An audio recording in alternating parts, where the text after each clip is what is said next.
Nintendo!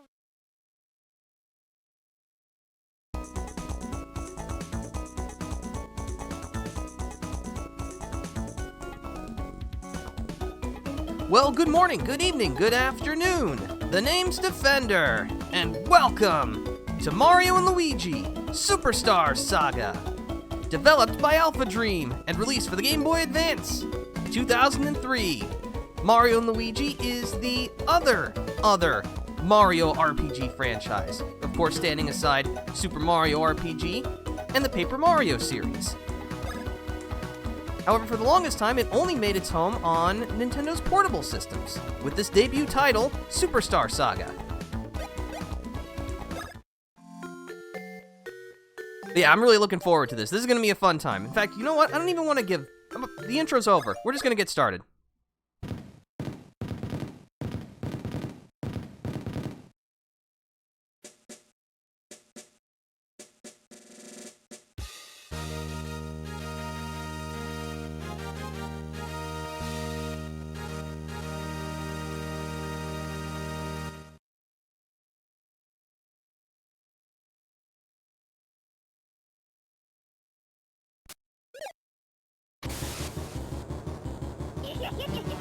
Ah, yes, the most famous gift from the Beanbean Kingdom.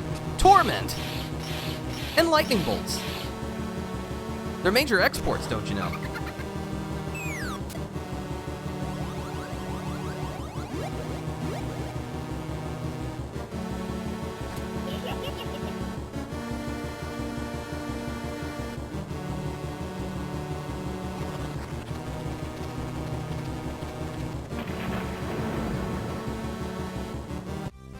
Meanwhile...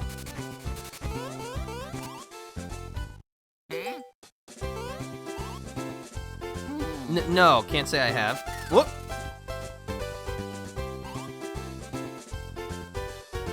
Alright, well, I guess we can wander around the Mario Brothers house a bit.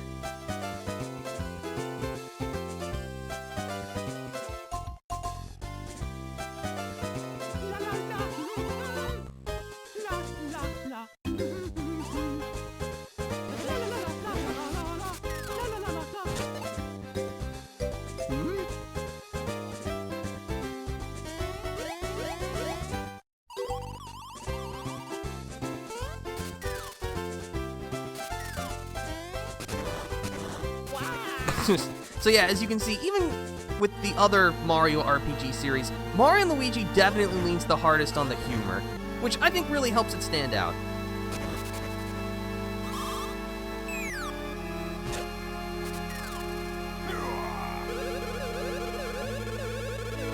Super Coward Brothers? Fine, if you insist.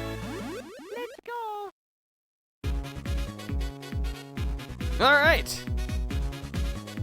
Time to fight. And also we've got like just the jazziest battle theme of all time. It's so good. Anyway, yeah, it's Bowser. No surprises here.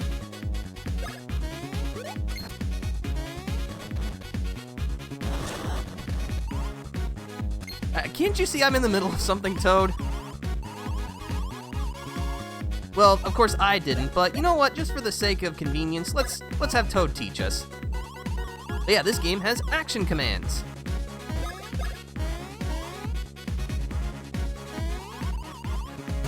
Yep, press the A button just before you make contact with your target to do more damage.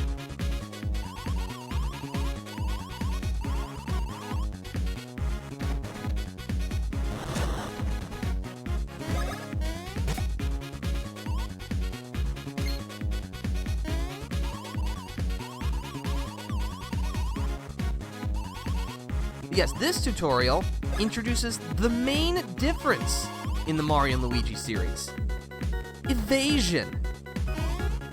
Even on defense, press the A button to jump. If your timing is good, you can use it to evade attacks completely.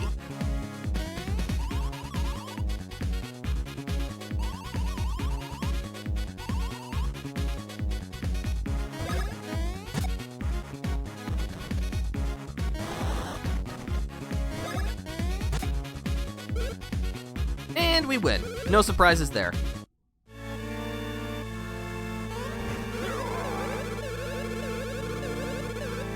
Sure, whatever you say, Bowser.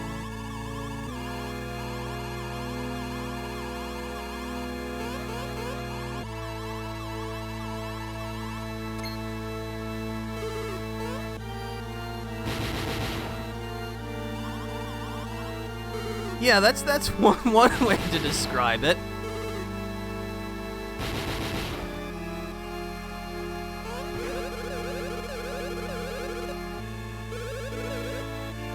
I don't know what you want me to do about this.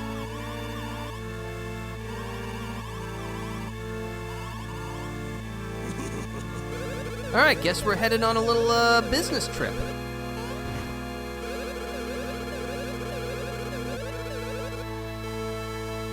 We better go right now.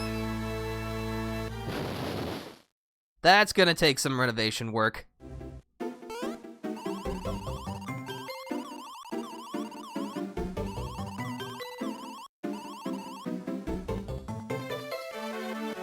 Yeah, we can wander around the Mushroom Plaza.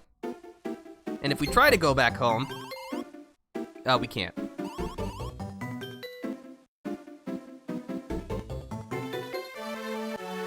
Yeah, so far things are pretty standard. You can move around with the D-pad and jump with the A button.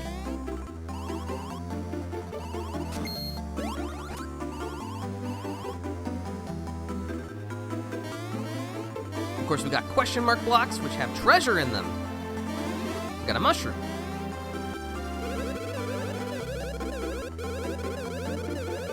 Sure.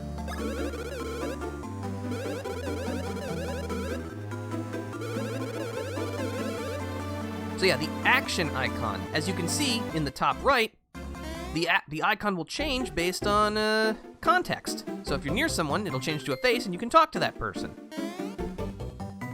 If it changes to an exclamation point, you can examine something.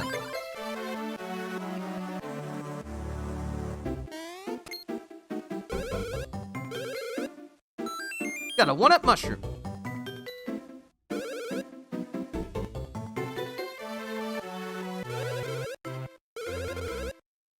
Sure, why not, even though I just talked about it.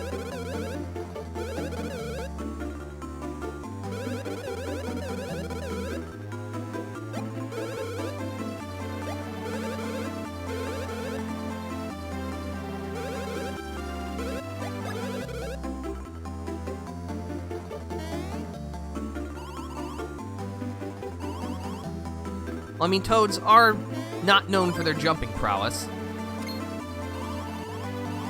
You can actually keep the mushroom if you want, but that's not Mario.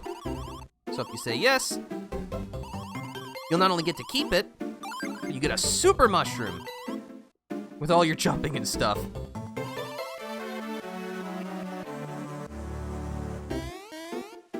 But yeah, I hope everyone's doing well on this Sunday morning.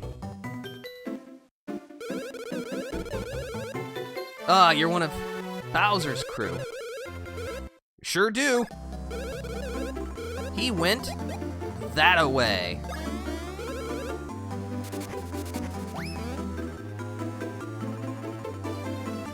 Royal speech bombs. That's a great headline.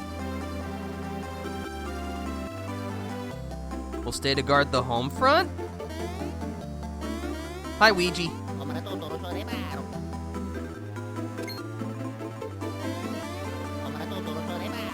Also, yeah, Mario and Luigi don't talk in the Mario and Luigi series. They use the Italian gibberish. Bye-bye.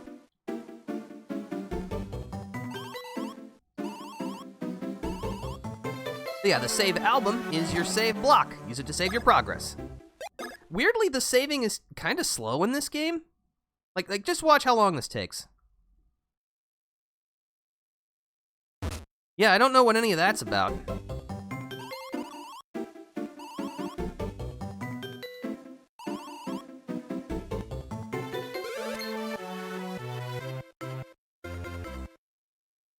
Hey, it's Toadsworth.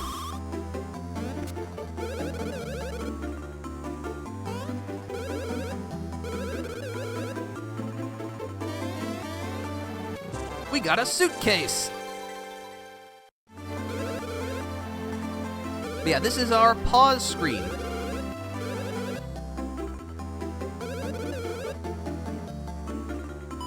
and some spending cash, 100 coins. Bye-bye.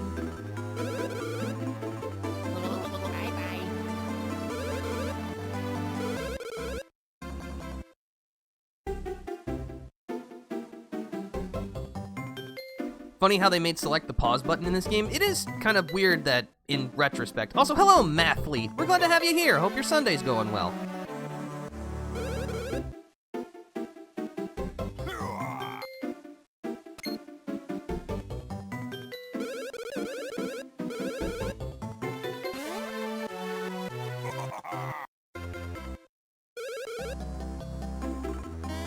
Yes, very, very impressive. Bye-bye.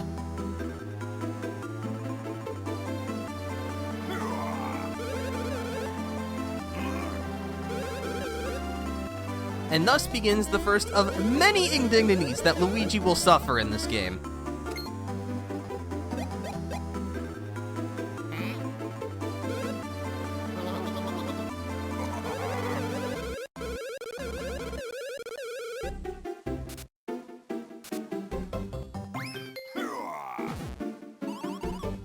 Your gnarliness? Except that one guy, he's early. Yeah, he's the guy we directed here, so... You know, I'm sure Bowser will notice that and give him a promotion for punctuality.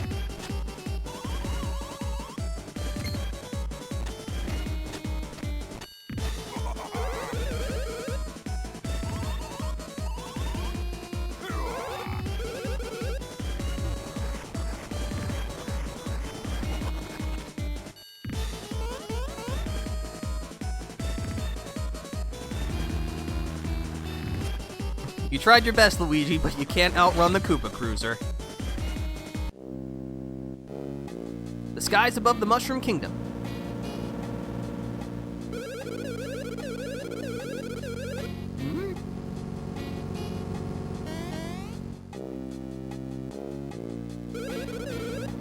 Mr. Green Mario Brother guy.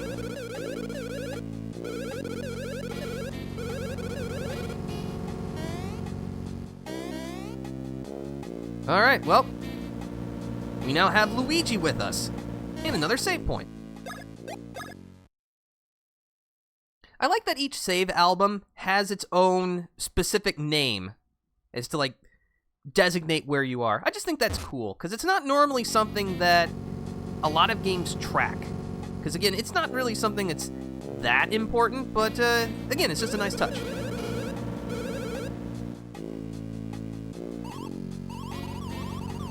But yeah, press the start button to switch positions between front and back. Okie dokie. Let's go.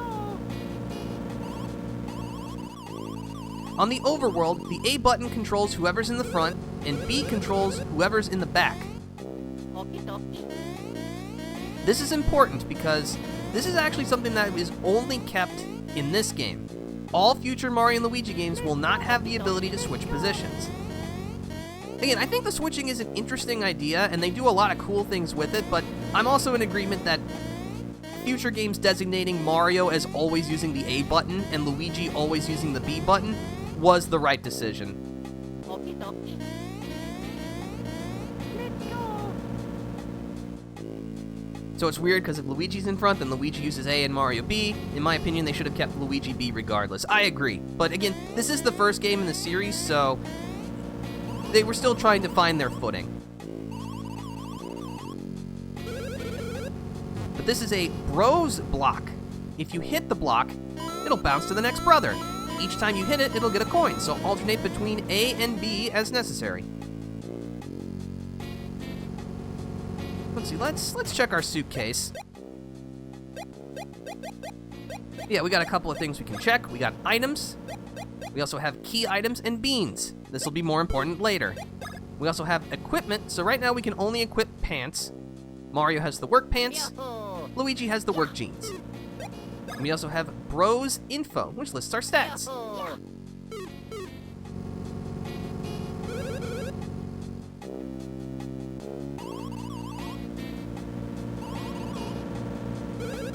Is this zit noticeable? I don't think so. I sure couldn't tell. They were getting their footing and did really well? I agree. Again, this game still holds up really well. I wouldn't say it's my favorite in the Mario and Luigi series. I'm definitely part of the crowd that's like, Bowser's Inside Story is the best one, because it's just, that game's just so good. But yeah, I would say, like in the series, because I've not played Brothership yet, this is probably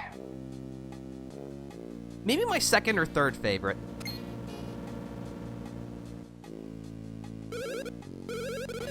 Oh, we don't have any photographs. That's kind of important. How will we know what we look like? Oh no.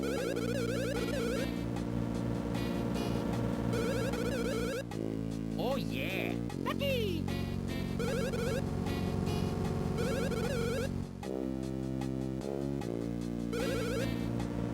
All right.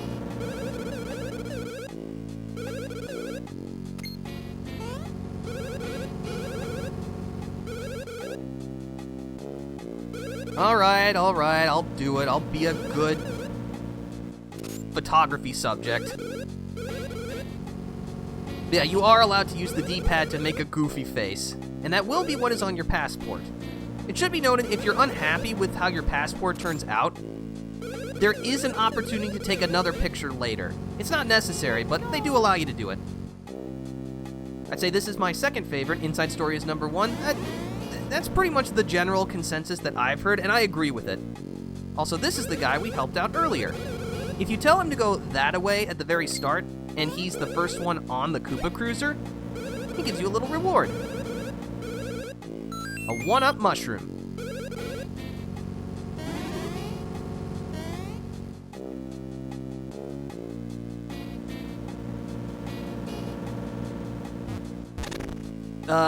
It wasn't me. It was like that when I got here.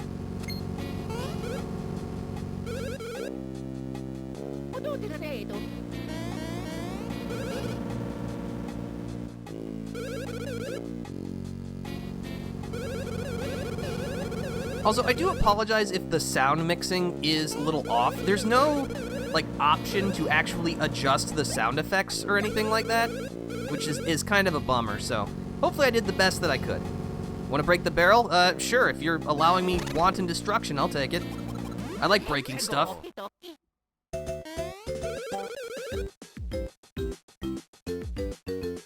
This game was nice in teaching me the importance of social interactions. It was my first RPG game, and talking to NPCs was a major component. The most elite troops, they're Goombas. I mean, they kind of are. Like, what they lack in strength and stamina and height, Goombas make up in persistence.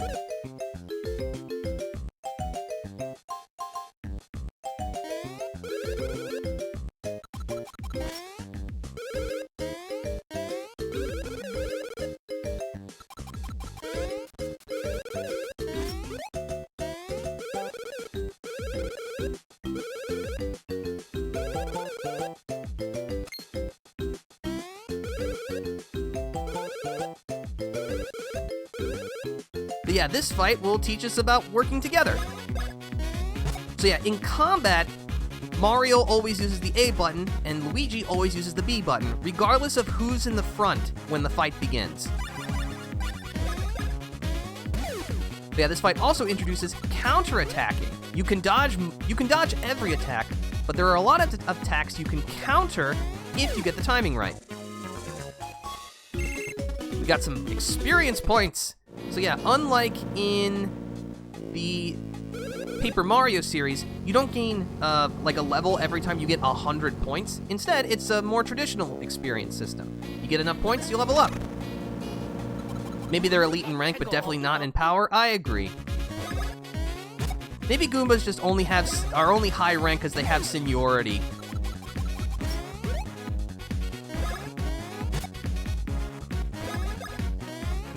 But yeah, they're Goombas. They try and roll into you. You could very easily counter them. And Mario leveled up. But yeah, as you level up, your stats will increase. No surprise there. But every time you level up, you're allowed a spin at the bonus roulette. You can pick a stat and then get a bonus. If you don't like your choice, you can press the B button to switch to something else. So we have 6 stats: HP, BP, POW, Defense, Speed, and Stash.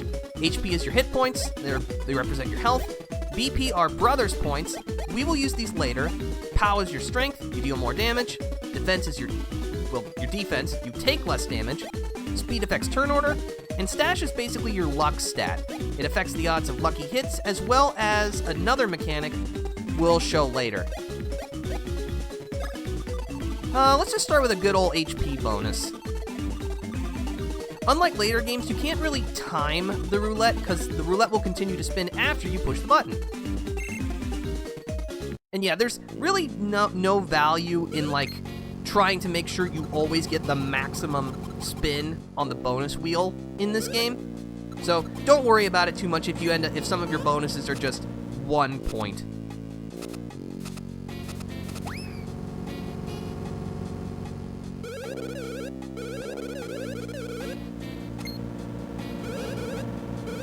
Mr. Greenie.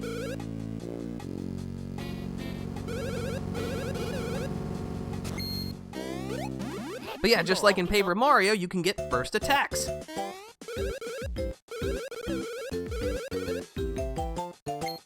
Although, of course, you can also be hit first if an enemy makes contact with the brother in the back.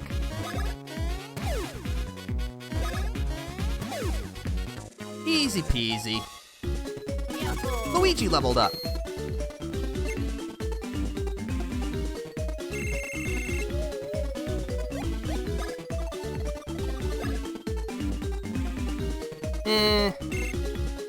It is what it is.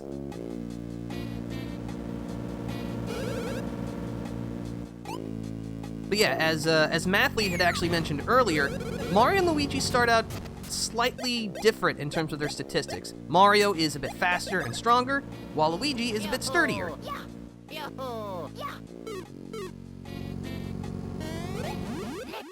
One tip for trying to, like, first strike enemies with a jump with both brothers, because it makes it much less likely that the enemy will bump into the brother in the back.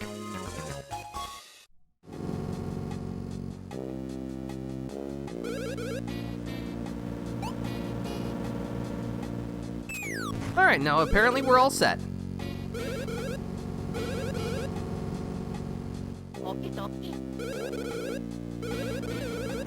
Also, I do like that depending on who's in the front, the color text will change to correctly identify whichever brother's in the back at the time. That's a nice touch.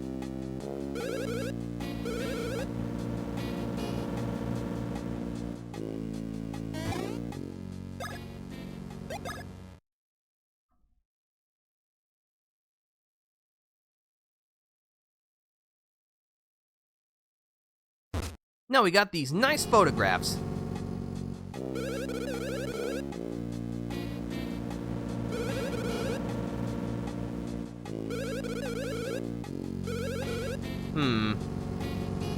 This is an arrow block.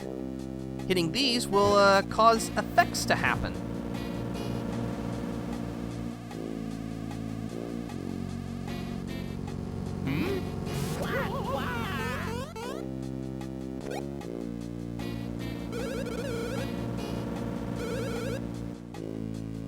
Oh, the indignities continue.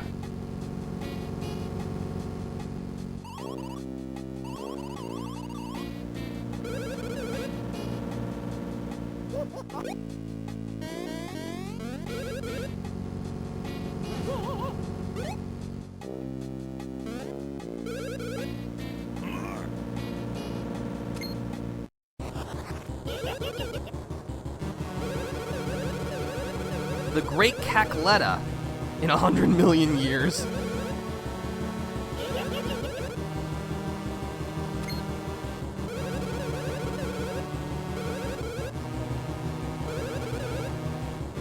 And of course, it's everyone's favorite, Fawful.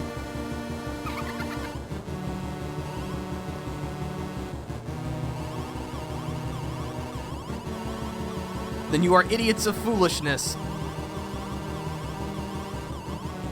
How dare you, Bowser's just jealous he could never be that evil. Very true, very true. The mustard of your doom! What a line.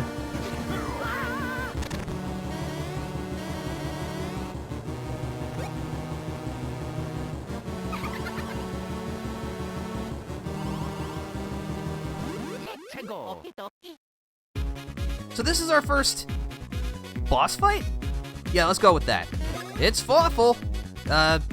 Just stop him. It might be a new enemy, but there's no need for new tactics. But as you can see, Fawful has a tendency to talk while he fights, and you can use that to help determine who he's going to shoot at. Also, Bowser's apparently a master of teleportation. Yeah, sure.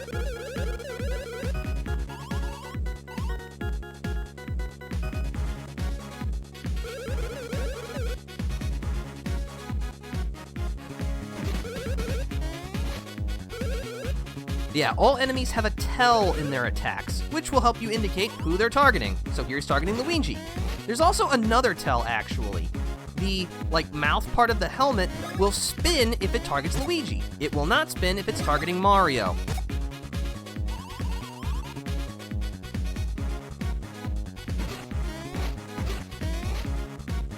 At the end, Bowser still has a soft side, especially for his own troops. I like how the battlefields wrap around like Pac-Man. That is a cool touch.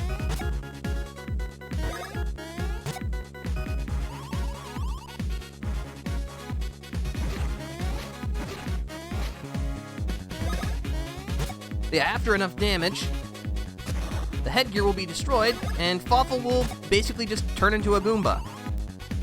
He'll walk in front of a brother and try to run into him. Just jump and counter.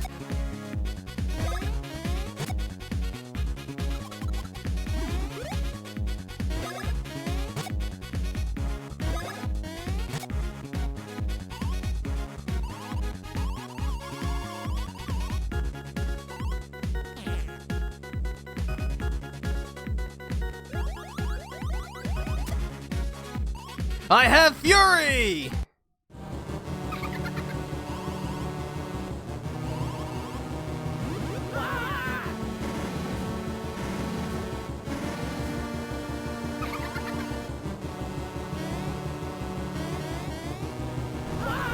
Uh-oh, we're going down! This thing doesn't have seatbelts, does it?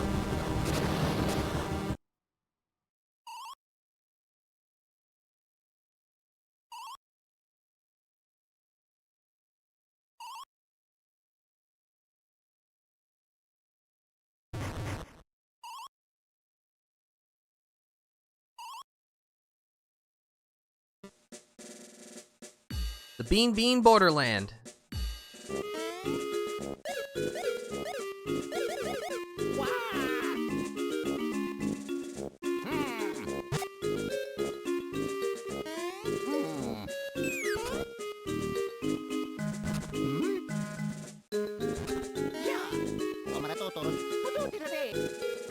The Mario Brothers are quite resilient. I remember this old internet guide marked this as the first boss battle, but I disagree. It's still a tutorial, hardly a boss. Yeah, it's still, it doesn't even have, the boss theme, so... But I guess it's kind of, in that weird nebulous region of, is it a boss? Is it not? I don't know.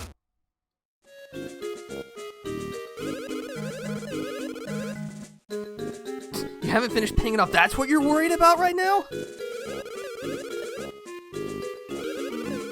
The other side of the border. All right, well, time for a border crossing. Literally.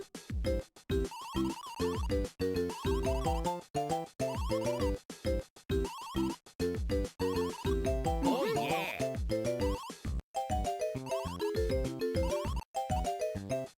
Yes, well, I know what to do. Yeah, we have to physically jump the border. Each brother is given 3 lives. As long as you can get the flagpole in the background to the top, before you run out of chances, you win.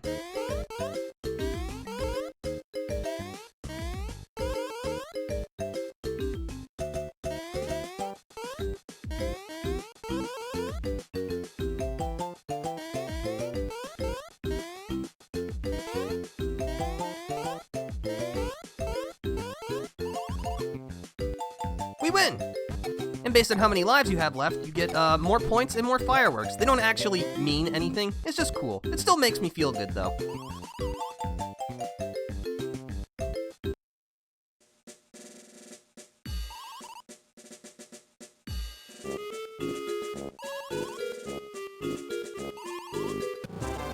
we got a Beanbean map. Now we won't get lost. Hopefully. Yeah, now we can check the map. Definitely make sure we go in here. This is a warp pipe. Even in the Beanbean Kingdom, warp pipes are commonplace. You'll use them to jump around the world, but we only have one right now. Now we can mosey on, but I'm gonna go back because this is actually a minigame we can keep playing. Oh yeah. There are different levels to the border jump challenge, and as you complete them, you'll earn prizes. Well, really only one specific prize, but a very important one.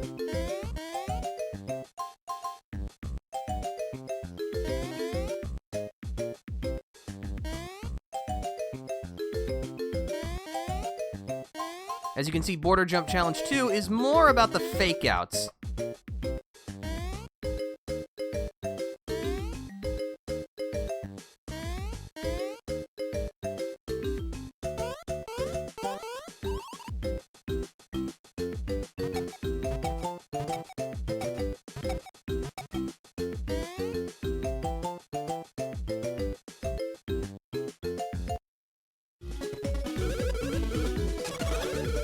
How about a beanie reward? But this earns us he beans. So there are different types of beans that we'll be able to collect throughout our journey. Each bean type is obtained in a different way. The he beans can only be obtained through minigames. So as long as we're here, we should definitely take advantage of the Super Border Jump Challenge.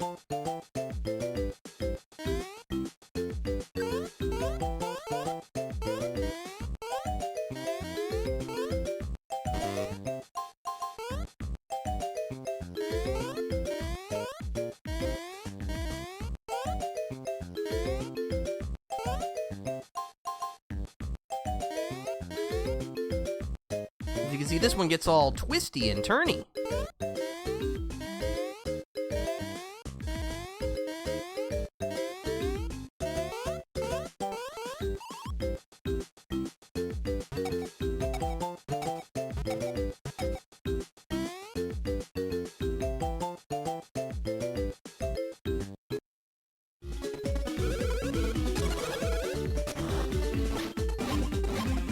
We got 3 he beans.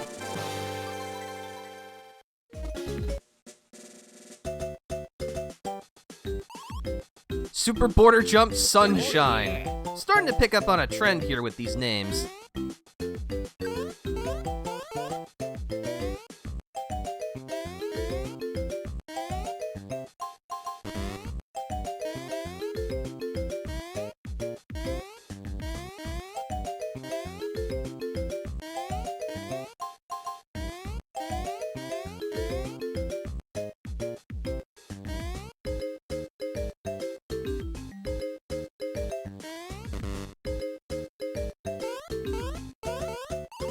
But yeah, that one's actually the shortest, which means as long as you, like, don't get tripped up too much, it's pretty easy.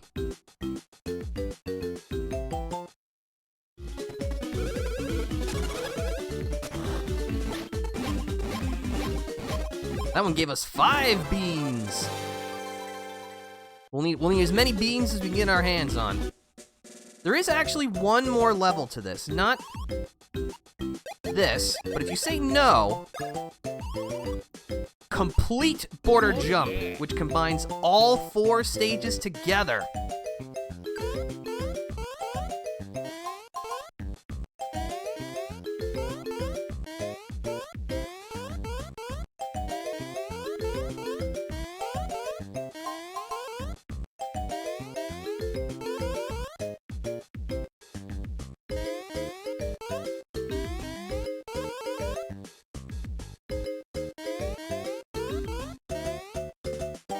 I have to say, I've grown fond of when RPGs give you little side stuff that you can do.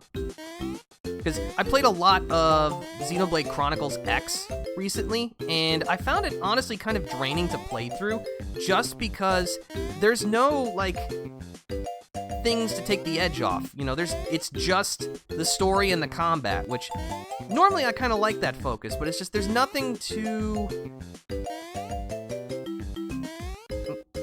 Sorry, trying to concentrate on this as well.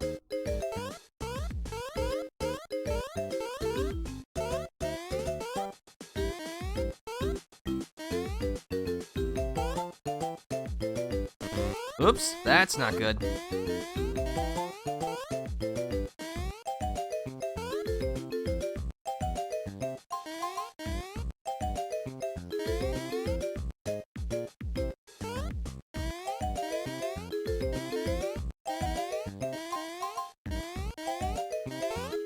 All right, last one.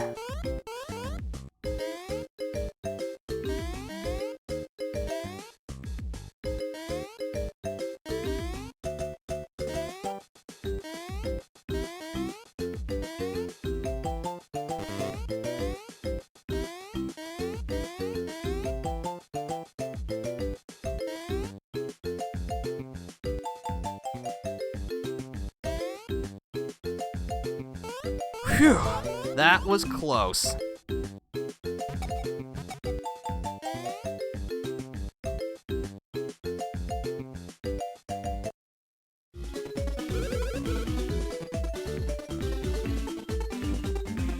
Awesome stream. I'm curious, how does your game look so sharp? I use RetroArch and it's kind of blurry. Well, I actually use, so this is directly captured from my Nintendo Switch. Also, we get 7 beans for our efforts for the complete border jump challenge. Also, hello, Medium. We're glad to have you here. I probably butchered that name, but hopefully your Sunday's going well. It's mostly just, I have a standard capture card, and I use an HDMI converter. So I still have all of my original chords and that kind of stuff. So it's a pretty straightforward, setup. The Spiky Stardust defense system. Just run, then press A, and then B. So yeah, you can jump with both brothers simultaneously, as I've kind of alluded to with how to avoid being first struck. Oh, okay, sick. Yeah, it's... because yeah, I've got an HDMI splitter, which I've used for a lot of different things, so I'm able to just kind of switch my connections easily, which is very nice. But also, we've got a new enemy here. If I can land on him. These are fighter flies, who first appeared in the arcade Mario Brothers, so it's kind of cool to see them here again. But yeah, they're nothing too special. They'll just hop towards you a bit more slowly than a Goomba, so they'll take one hop towards you, then hop again. So wait until they get close, then counterattack. I got a mushroom. But yeah, this is Stardust Fields, our first real area that we get to explore.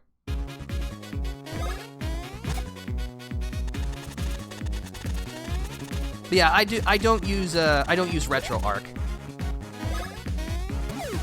Actually, come to think of it, I haven't really changed my setup very much since I began. Almost 7 years ago. Well, actually, it is 7 years ago. It'll be 8 years in a couple of months, which is kind of wild to think about. But yeah, it's just a standard, Elgato standard definition capture card, which I've had no issues with whatsoever. I don't know if it's just because...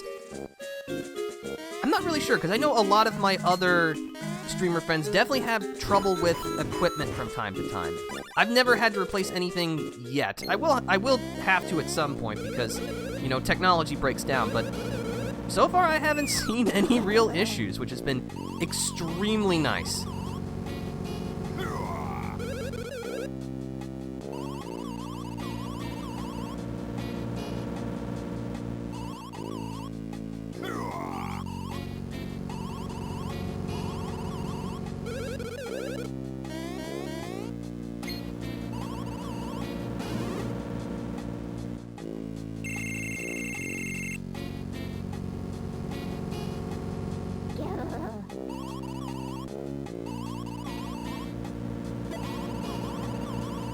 But yeah, this is a surprisingly adult joke, and not in terms of rudeness or crudeness, but exchange rates. What kid is gonna pick up on a joke about exchange rates? 100 Beanbean coins.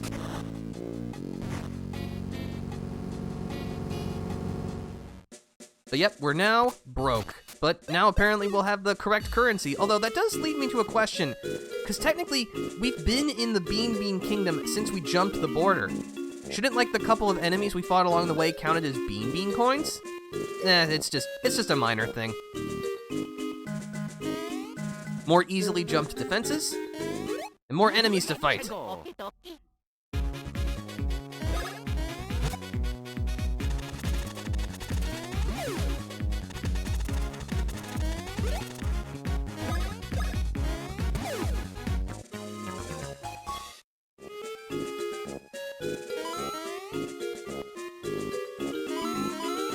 I'm not sure why, this game just has such a jaunty feeling to it. Like, I think for, like, with the exception of one area in the game, it's just everything is so cheerful and chipper, which definitely feels in line with a Mario RPG. Not that they're certainly incapable of their darker moments, but there's just, I don't know. Mario RPGs always seem to really capture just a strong sense of adventure to them. Exploring the great unknown, and it's kind of refreshing. Also, we've got new enemies here, the Bill Blasters. They shoot bullet bills at you. You can either jump over the bullet bill or jump onto it, but jumping onto it doesn't actually get you any reward. I think it's one of the few times that any kind of counterattack doesn't actually get you a benefit.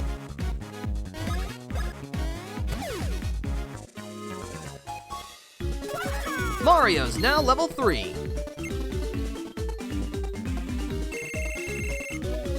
Let's see, I'll upgrade my BP this time.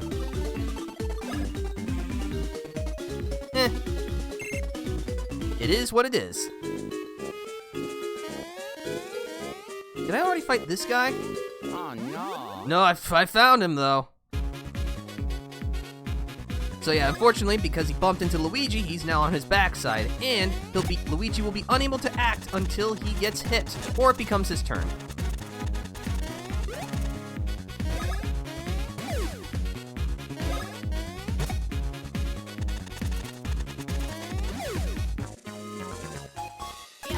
Luigi leveled up.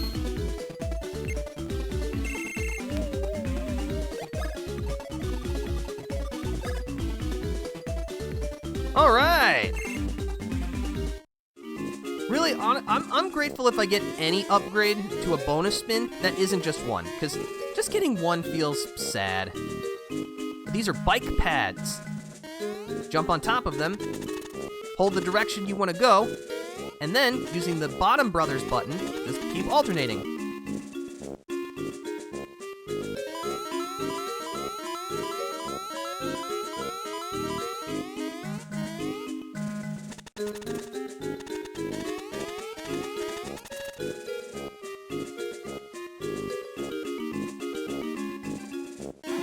I got some syrup. Syrup replenishes brothers points, but we don't actually have a way to spend them yet.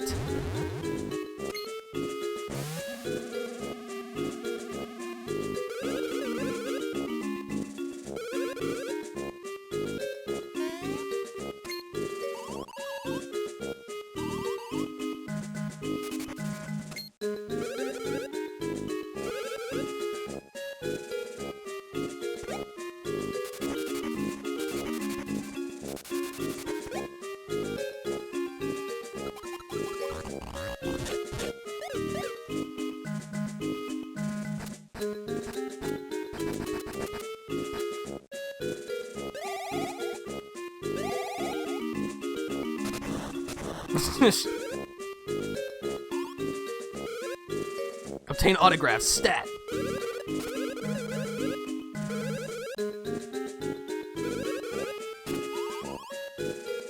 Brothers actions. Yes. So this is one of the other main gimmicks of the Mario and Luigi series. Mario and Luigi working together. This is the high jump. Press the L button to choose it. Hi. Then press B. Then press B again to jump up to higher spots. No, I'm good.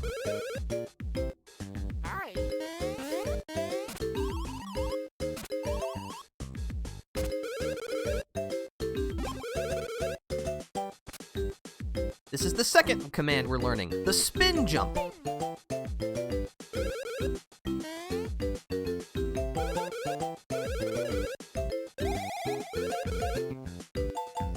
The spin jump will help us cross large gaps.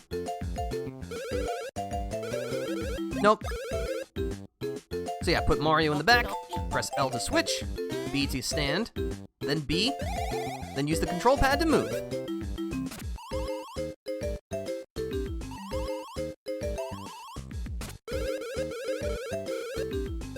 Yes.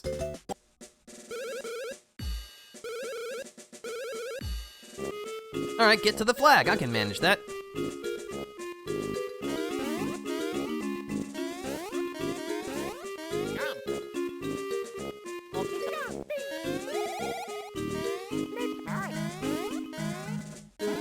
Yeah, as you can see, it'll take quite a bit of maneuvering and making sure that you put the right brother in front to get places.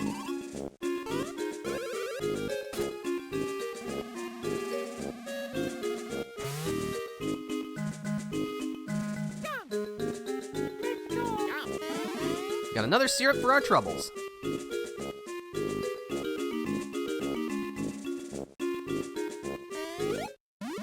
Let's go.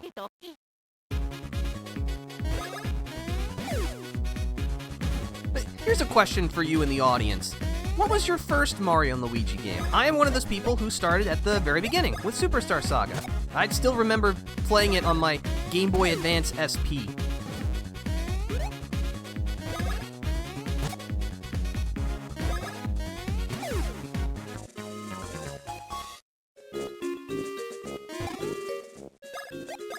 Because yeah, this was not my first Mario RPG. My first was Paper Mario. Quite a game to start with. But this was definitely my first in the Mario and Luigi series. At the time, it still felt so fresh to have a Mario RPG on a portable system. Because I was born in 1994, so I did not have a Super Nintendo growing up, so I did not play Super Mario RPG until it came out on the Wii Virtual Console.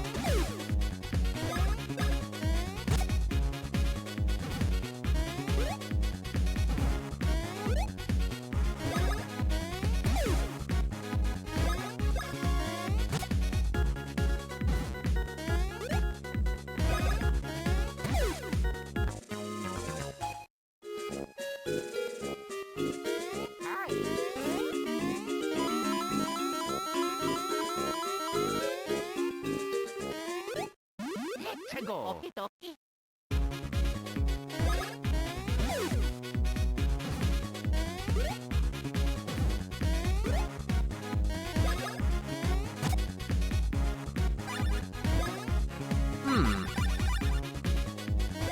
I don't remember this.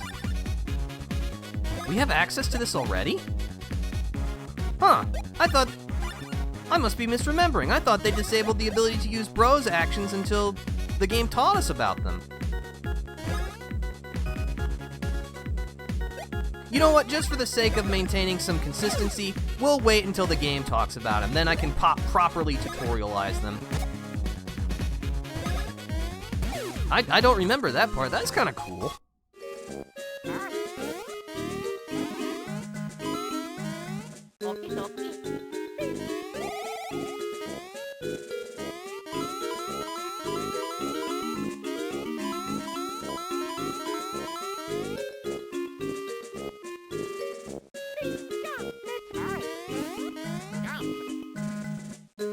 Okay, and it's just right here. So yeah, we didn't even have to go very far before we learned about it.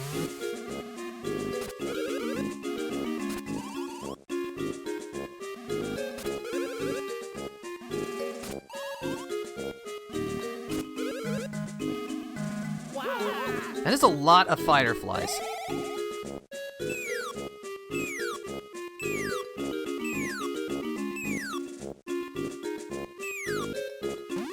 Let's go.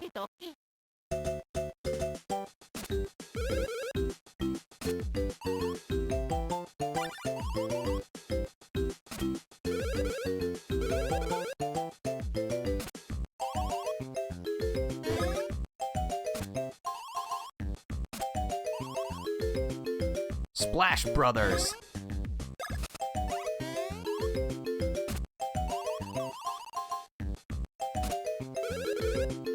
So yeah, Bros attacks have much more complex action commands to maximize the damage you deal.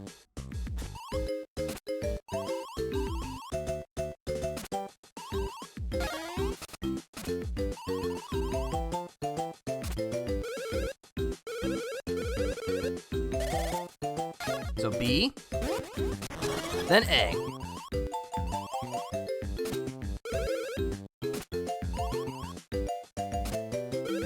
But yeah, unique to Mario and Luigi Superstar Saga are modes for Brothers attacks.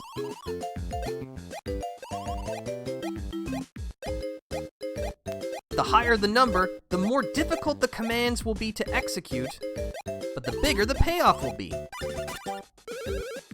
Mode 2 removes slow motion, Mode 3 removes button icons. But the higher the number, the more damage you'll deal, and at the highest level, your Bros attacks cost fewer Bros points.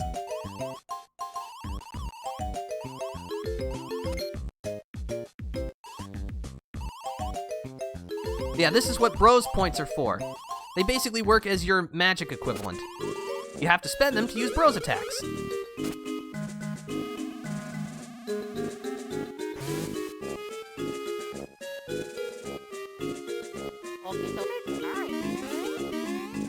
I will admit, it has been a while since I've last played Superstar Saga, so you might see me fumble with, like, trying to get the buttons in the right place for a while.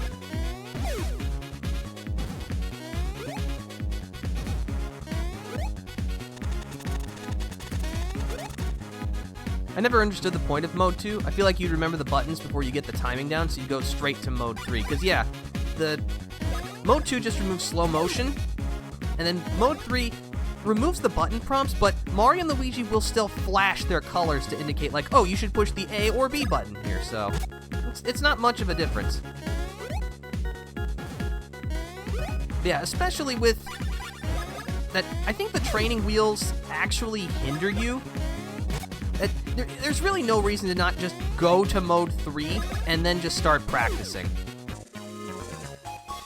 Unfortunately, unlike in later games, you're not given an opportunity to practice your Bros attacks from, like, the suitcase menu, which is a genuine downside. Let's get a POW increase. Oh, that's a good-looking roulette. I'll take that.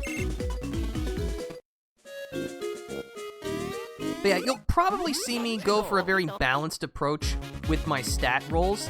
The bonus wheels have a mechanic to kind of dissuade you from min-maxing, in that if you continue to buff the same stat over and over again, the bonus roulette will start giving you fewer and fewer points. It'll mostly just be like mostly ones with a couple of twos and maybe a 3 if you're lucky.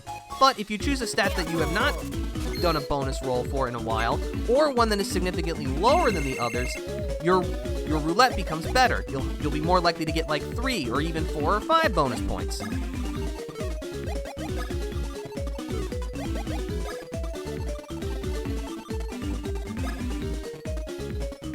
Oh yeah! Mode 1 is to get the hang of the action command, so at least that's useful, but then you'd want to skip Mode 2 and go to Mode 3. I agree.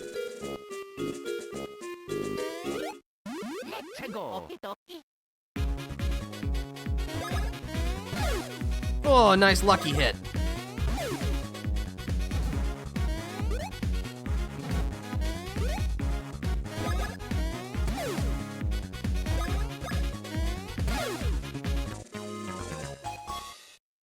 Very good, very good.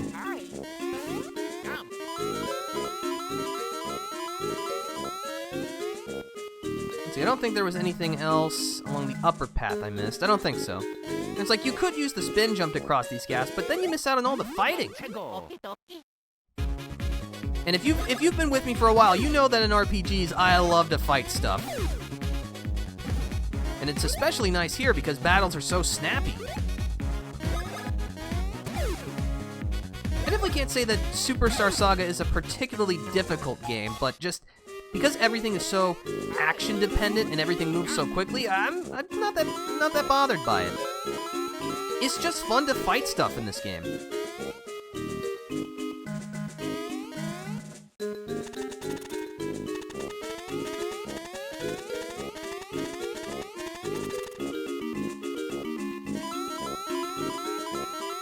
Also, RPGs tend to punish you for skipping fights. That is also true. But especially with like how the dodging and all of that works, as long as you know an enemy's pattern and how to properly read them, you can often get through most fights without taking any damage whatsoever, which is kind of a fundamental problem because it kind of skews how useful each of your statistics are. Because if you know how to dodge pretty much all enemy attacks, your HP and defense don't really matter that much. So I guess if you're looking for like true min-maxing in terms of just like which stats to care about, POW is definitely the most important. And then you'll want to make sure you're putting a good amount of points into speed, as well as your brother's points, because that's how you do all your fancy pants bros actions.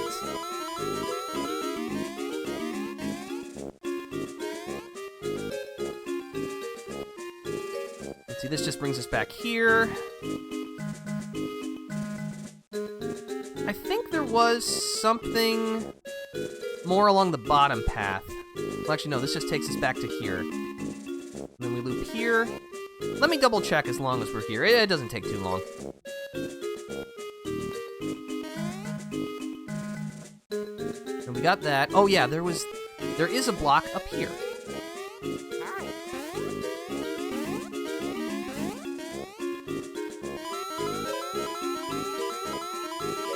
You can always use more cash.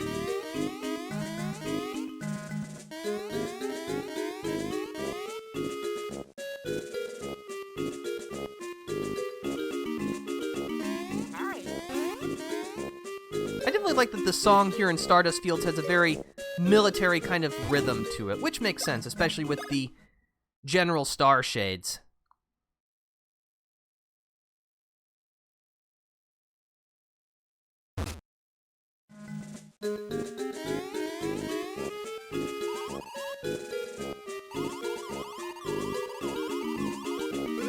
Here's your money. You did, you liar.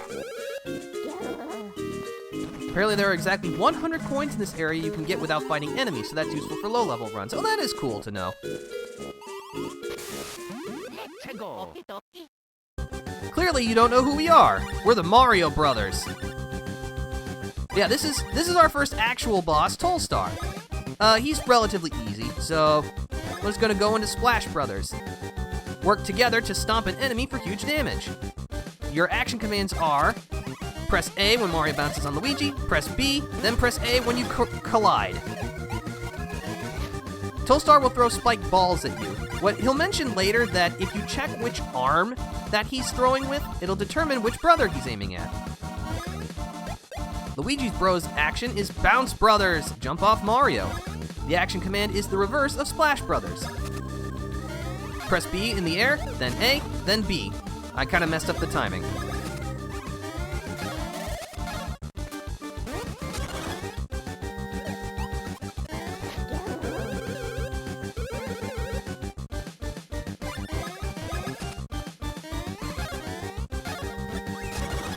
There we go.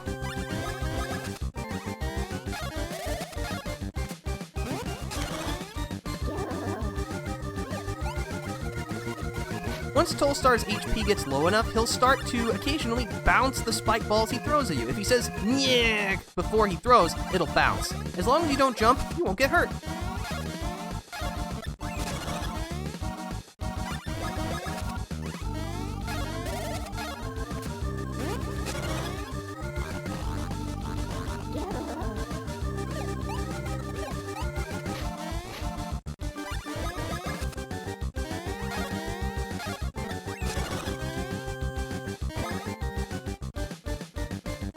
Bounce Brothers timing is trickier than Splash Brothers. For Splash Brothers, you can tell when to press B because you can see Mario spin above Luigi. Yeah, some of the action commands are more difficult than the others. But I guess that makes sense. Unfortunately, we're all out of BP, so we'll just continue stomping.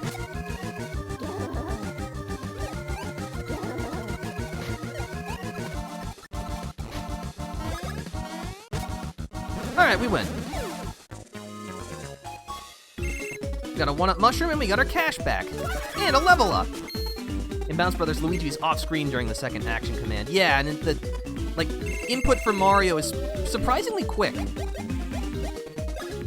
I'll go for a defense boost. Nice, I'll take it. And Luigi leveled up.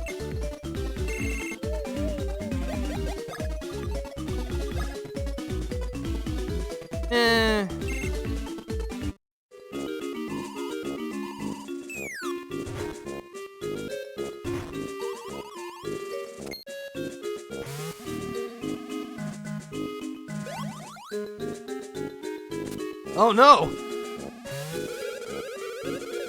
Green stash! There he goes. And there goes the cannon.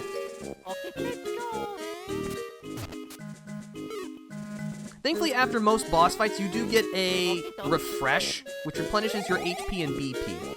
It's actually kind of interesting because this game, well, sort of, doesn't have any kind of recovery. Like, there are no heart blocks or ins or anything like that. In the North American version, because in the Japanese version, there are a couple of instances where there are heart blocks. Unfortunately, I don't exactly remember where they are, so I can't point them out, but still, it's actually quite different. This game has a lot of differences between the original, well, I guess the North American version, and the Japanese international versions. It's actually quite fascinating.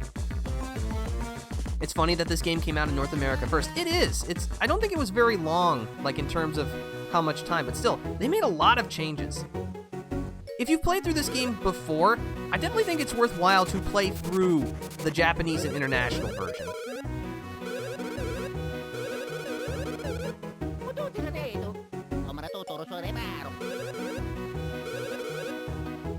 Bald face lies. I have a mustache, yo.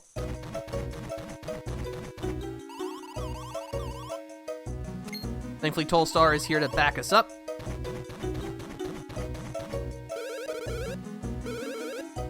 Prince Peasley, alright. Wore an odd helmet and spoke of mustard and fink rats. Well, we know someone like that. Partners in Time was also much harder in the North American version, because Partners in Time was also released first in North America. Yeah. How could they mistake us for the kidnapper after knowing the kidnapper had a helmet? That's actually a good point. Well, I think what really... The guards are not very smart in the Beanbean Kingdom. That'll be a running gag. So you know what? I'm going to chalk it up to just plain old incompetence. We got some boulders. Can't do much of anything with them right now.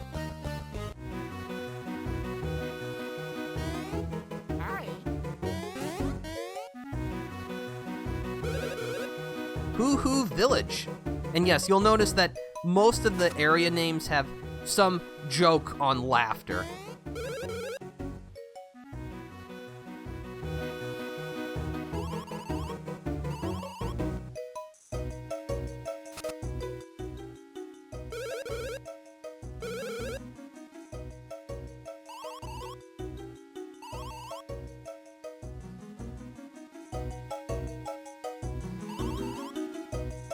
Leblanadon, alright.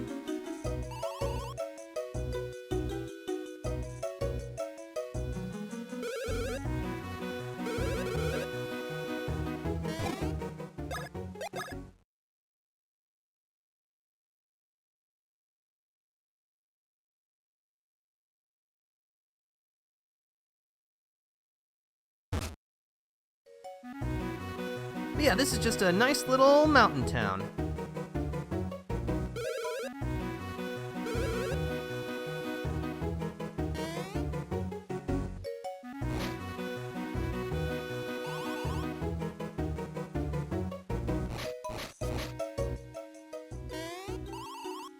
Sledge and Mallet, the hammer-making masters. Nope. But that sounds kind of important. Hey, there's that guy with the helmet who speaks of mustard.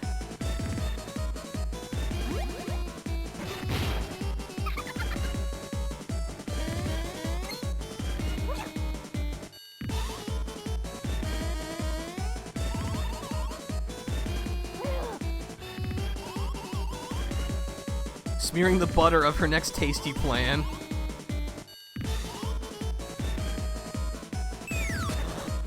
It's no wonder that Fawful became a fan favorite.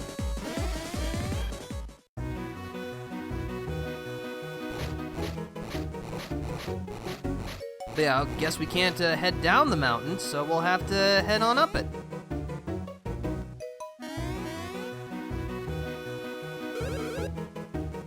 Hieroglyphs. That's funny, I like that.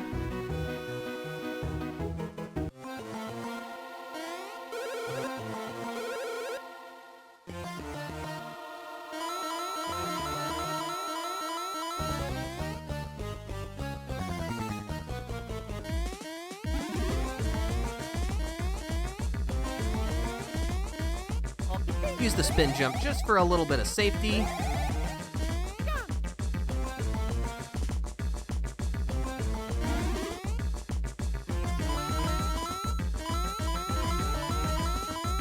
Also, I don't know what it is, if it's like specifically with this game or just the like Switch Online version, but it seems like if you try to jump too fast when using the like Bros block, your inputs just kind of get eaten. I don't know, maybe I'm just misremembering it.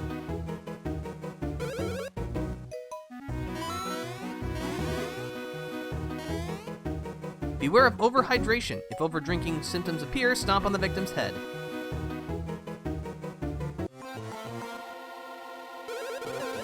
That's a big Koopa Troopa, and he's right, we will not be able to knock him down for quite a while. But yeah, we got water. Unfortunately, Luigi is much too svelte to hold water. Thankfully, Mario can.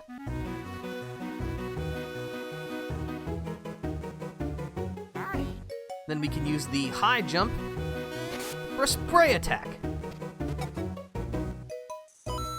This machine does generate occasional items like mushrooms, but it's not really worth the time investment. But the water spitting will definitely be something we will need to use later.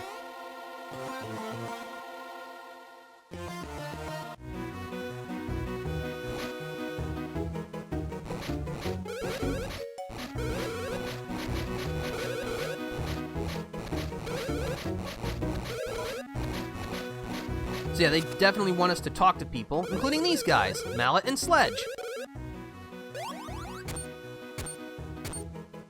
Man, I wish I could levitate like that.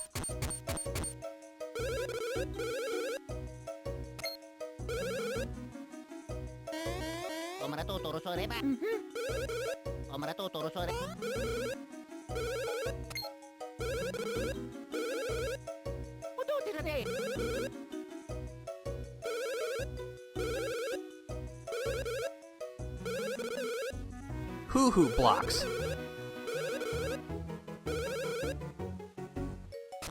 Well, we're the Mario Brothers. Yeah, we know how to jump.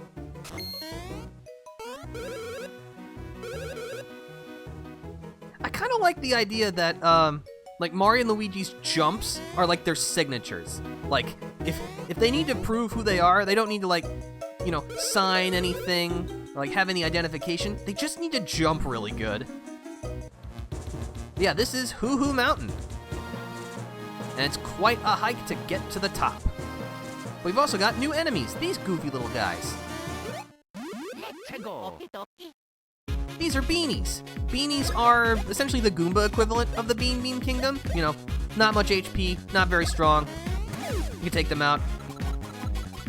Beanies do have two ways they can attack, though. If they stand at a bit of a distance from you, they'll trip before they charge at you. If they get right in your face, they'll just charge you immediately.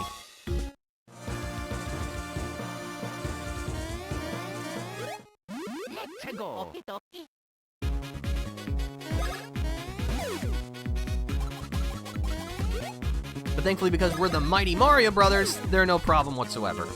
We got a Woo Bean. Woo Beans can only be found by defeating certain enemies in battle.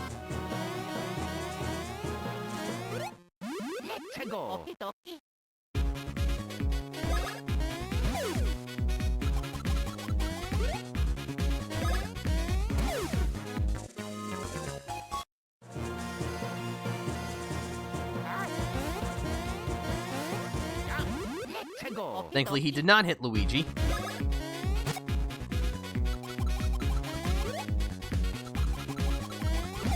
Get out of here. I have to say, it's definitely nice playing a faster-paced RPG for a change. Because most recently, I've been playing more big RPGs on the channel. Like, the most recent ones were Final Fantasy V and Yakuza Like a Dragon. And those have been incredibly fun, don't get me wrong. But it's also nice to play something much snappier for a change. That is probably one of the biggest strengths of the entire Mario & Luigi. Not just Mario & Luigi, the entire Mario RPG canon. For RPGs, they're not particularly long. Like, they still require a bit of time investment, but not, 80 plus hours or something like that. And it's nice sometimes. Oh, we got a new enemy here. The Dry Bones.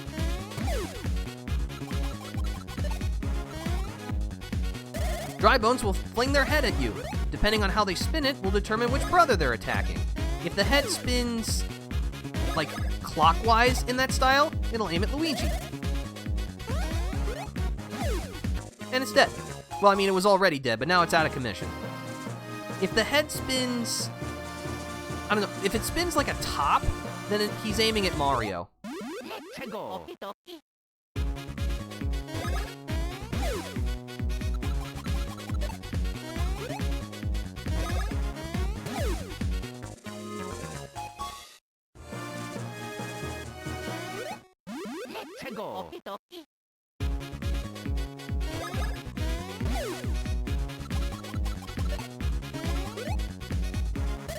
There's the Mario attack.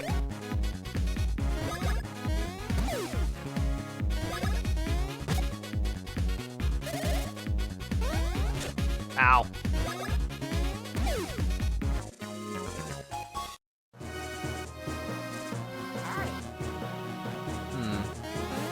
Can't high jump up there.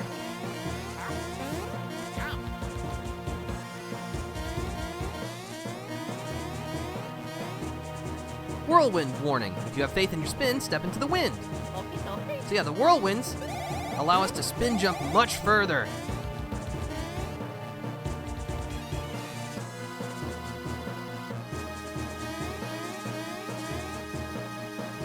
Oh, the watering hole. Also, of course, always check behind waterfalls. If there's a waterfall in a video game, it's gotta have a secret. Like 95% of the time.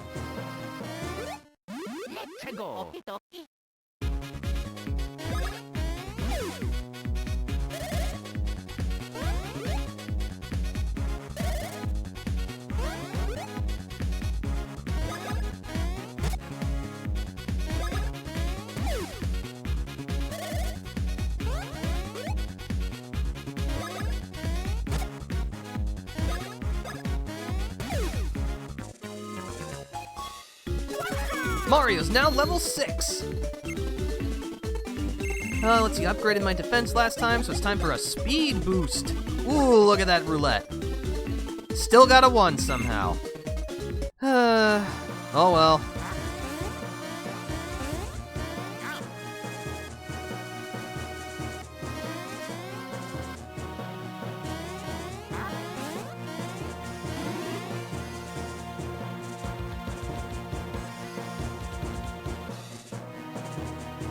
So yeah, this sign is just a repeat of before. Use a high jump, turn Mario into a fire hydrant.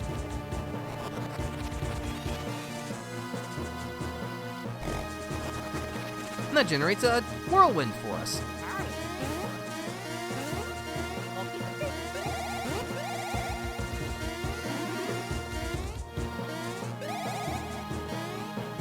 That's a weirdly placed save album, but I'll use it anyway. Never can be too careful.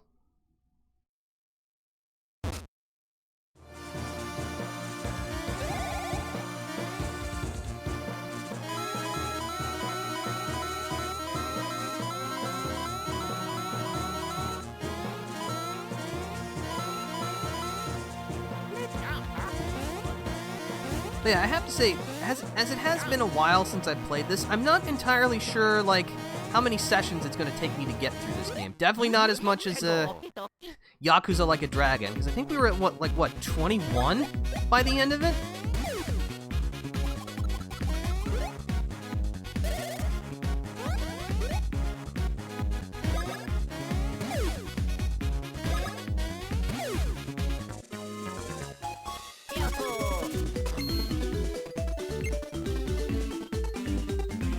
I remember watching a YouTuber who sometimes skips save albums. Not a big deal. Unless the bros are separated, that's when he learned his lesson. Yeah, you never, ever want to be stuck alone. There's another one. Well, at least the bros are consistent, I guess. But yeah, as I've said earlier, the Mario Luigi series is not a particularly difficult RPG series. You know, you definitely can't fall asleep at the wheel, but I don't know, even as a kid, I just never really struggled with it, and that's not necessarily a bad thing. Different people like different difficulties.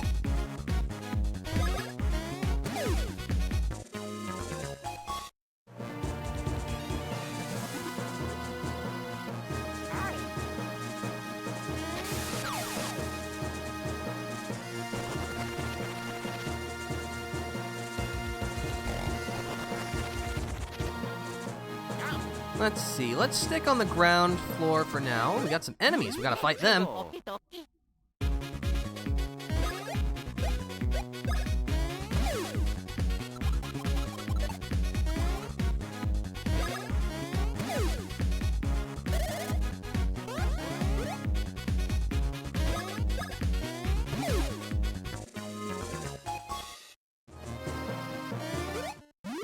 Let's go.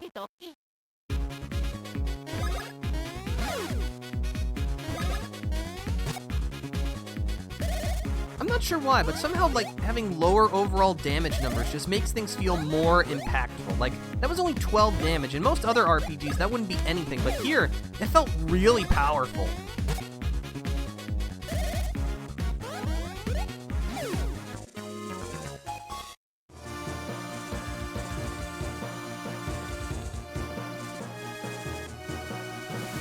And it is important to clear out the enemies, specifically there, because if Mario has water and you bump into an enemy, he'll spit it out.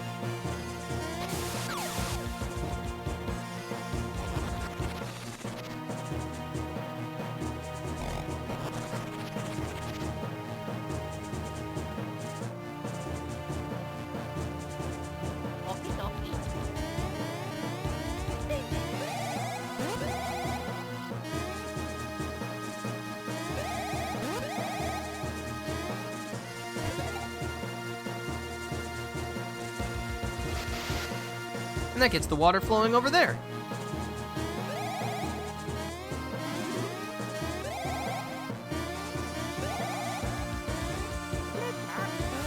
I wonder what the point of this little platform is.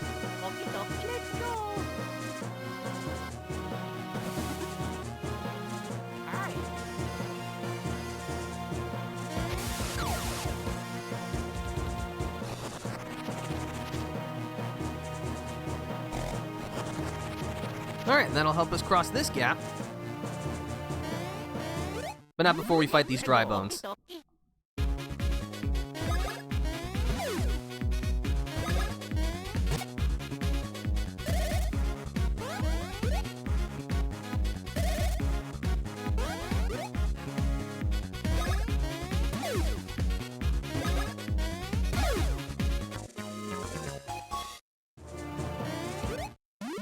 Let's go.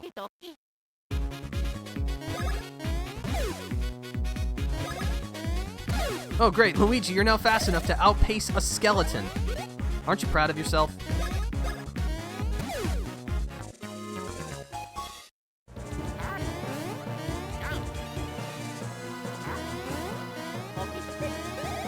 And away we go.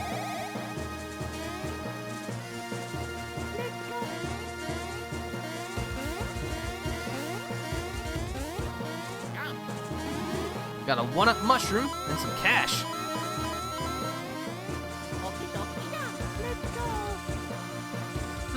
Save album, you say? That must be important. I have 35 mushrooms. You know what?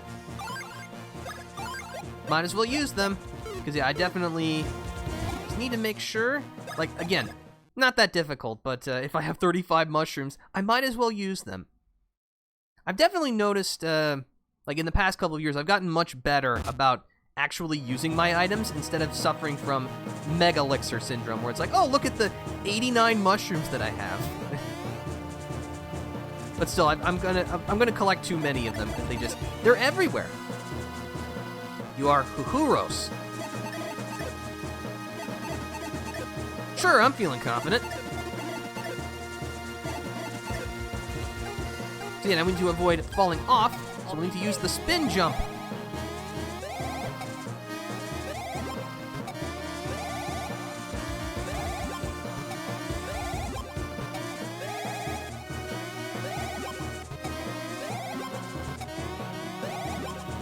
The spirits appear in random places, so it's something worth considering. Well, we got kind of lucky here. Oh yeah! You must defeat me!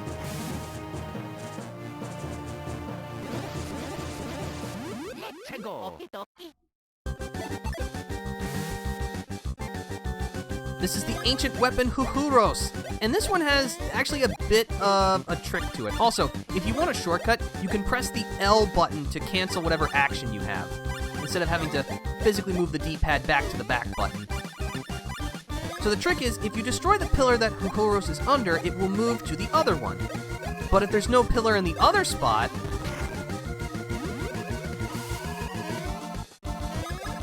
when he moves,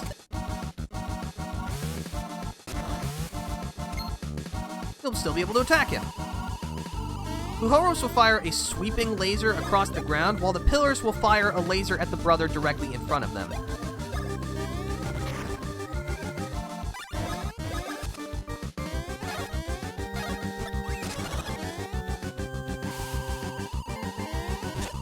Ow.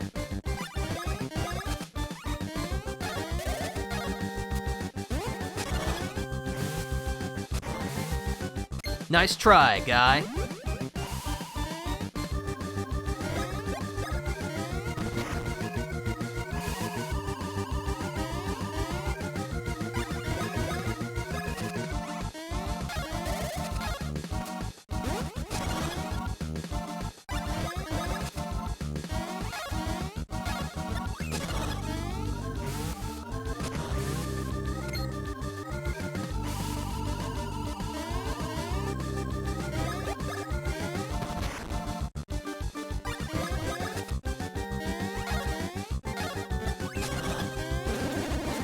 Not bad.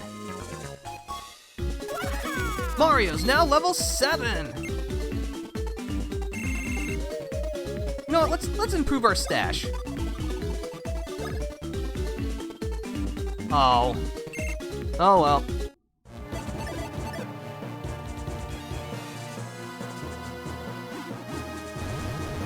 All right. Well, at least now we're allowed to continue.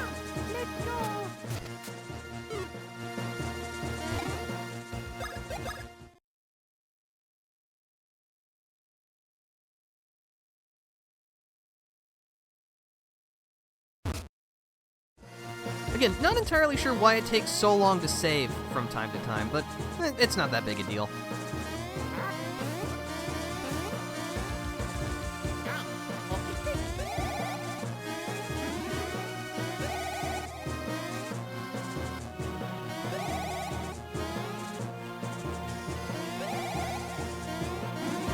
Have another mushroom.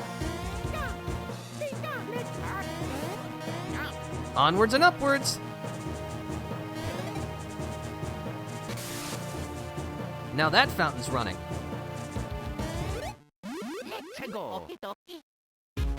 Oh, we've got another new enemy, the Rex, returning from Super Mario World.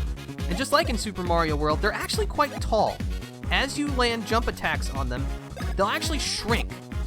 This is important because it gives you a better chance of dodging the attack. In fact, if the Rex is at its tallest size, I'm pretty sure you can't dodge the attack at all.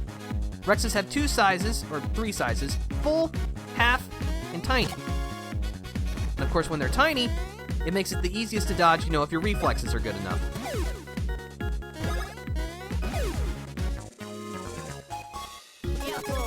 Luigi's now level 7. Let's see if his mustache can be a bit better. All right.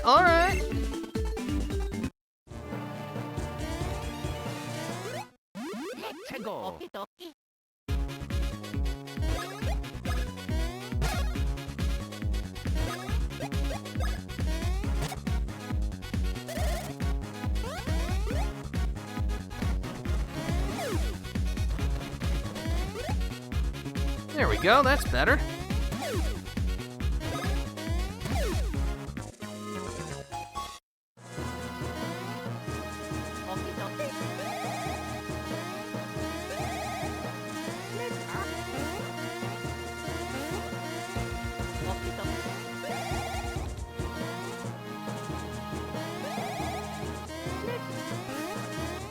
Alright, this should work better. Pretty sure I should be able to get into that pocket from this platform. Maybe not. I'll give it one more try. No. Okay.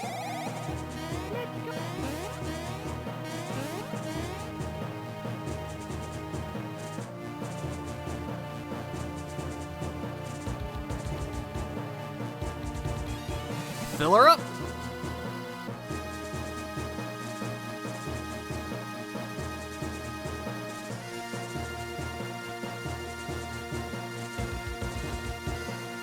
You look thirsty. Here, have a drink.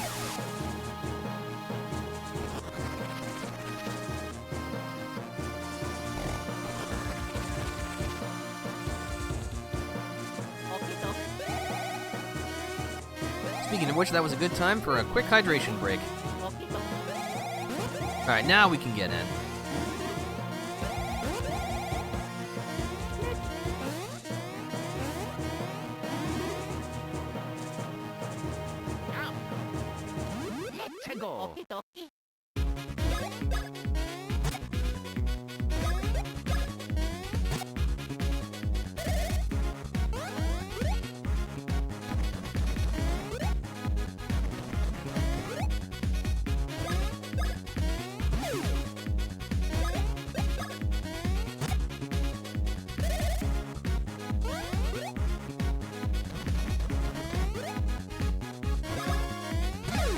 Oh, nice.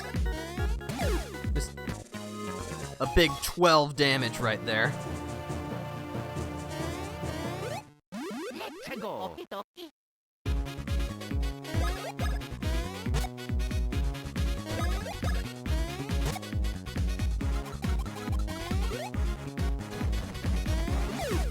As I mentioned earlier, I have not played Brothership yet. I will admit, based on the reception to it, apparently it's not great. It's fine, but it's just kind of, I guess the right word would be lacking in some ways. Has anyone here played Brothership? I probably will at some point, but it's just, I don't know. I've not heard, I've heard a pretty mixed opinion on it. It's not AlphaDream? Yeah, I did know that it was not developed by pretty much anyone at AlphaDream, because the company of AlphaDream themselves went bankrupt a few years ago, which is really tragic.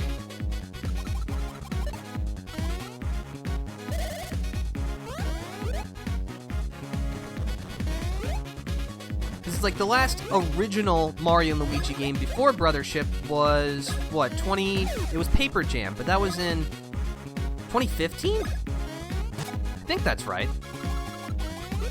And then there was the Mario & Luigi Superstar remake for 3DS, which I heard was actually pretty good. And then the Bowser's Inside Story remake, which was I think that's actually the worst-selling Mario game of all time. Just because I think the, conversion job itself was not very good, and just entirely unnecessary. It was also 2019 on the 3DS. The Switch had already been out for a couple of years at that point. While Luigi still uses B for his action commands and dodges in battle, he has to use A to select options in the battle menu, which threw me off. That doesn't seem right. Because, like, despite the learning curve here in the original, AlphaDream still got that part right in this game. Luigi uses B exclusively in fights. Nintendo tried to keep the 3DS alive a long time. I do know that, particularly in Japan, hardware usually lasts a longer time. Like, it's supported longer in terms of games and that kind of thing, which normally I applaud, but I think in this case it was just kind of a weird decision. Kind of like putting the Luigi's Mansion 1 remake on the 3DS instead of the Switch.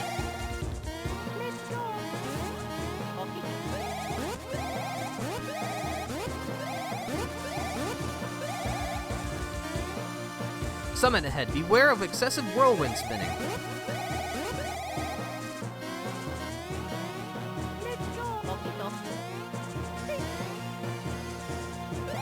It's probably their longest lasting system tied with the Switch. That's probably true.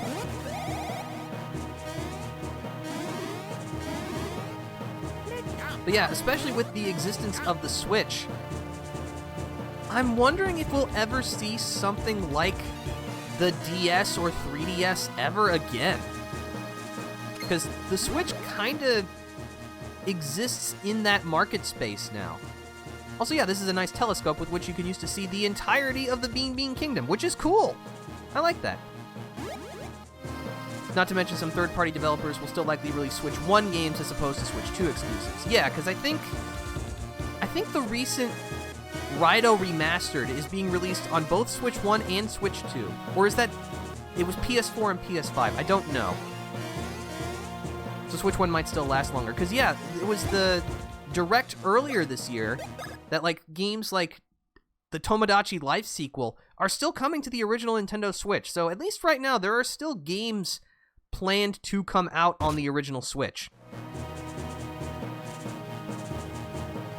Actually, before I do anything, yeah, I use my 38 mushrooms. That's better. Hello, can I help you?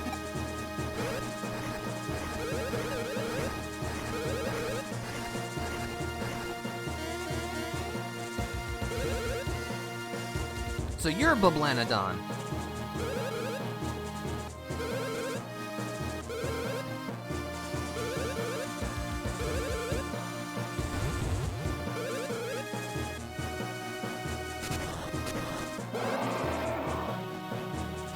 Well, there goes the hoo-hoo block.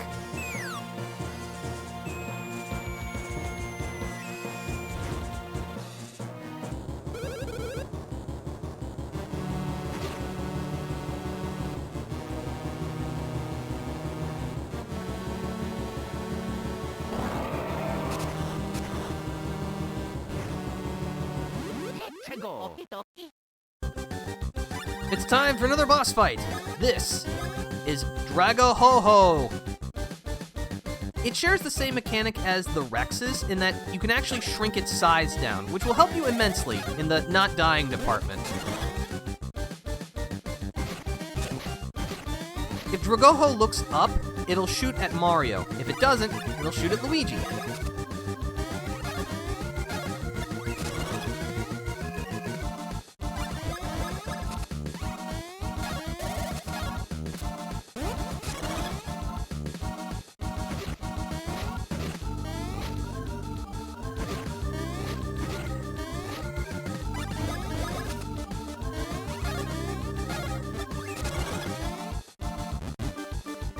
Occasionally, Dragahoho will spit out... Oh! Advance. Oh yeah. So yeah, as the Star Shades were telling us back in Stardust Valley, you can eventually learn advanced versions of your Bros attacks. Once you execute the basic variety correctly a certain number of times, you'll learn the advanced version. Advanced versions have different action commands, but allow you to do additional effects. But as I was saying, Dragahoho will sometimes spit out the Ho-Ho Stone, which gives it a little platform to shoot you with. If you take it out, it'll be forced to attack you from back, which gives you more time to evade.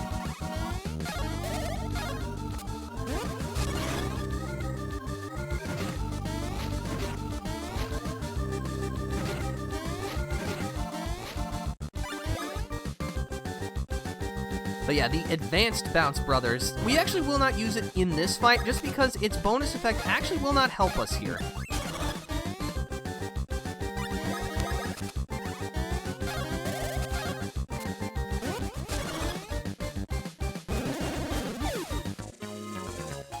Another job well done. Mario's now level 8! That was not a very good level up. Hopefully our roulette bonus will give us something a little better. Well, it's a little. That part's correct. And Luigi's level 8. Hopefully his roulette will be a bit nicer. That works. If he sits on that rock and spits, his attacks are very hard to dodge indeed, which is why it's imperative you take it out quickly.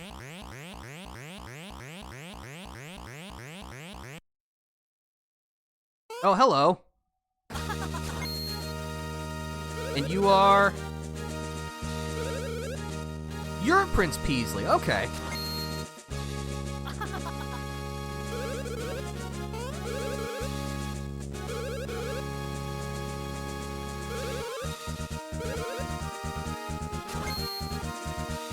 He's a very flashy fellow, as you can see.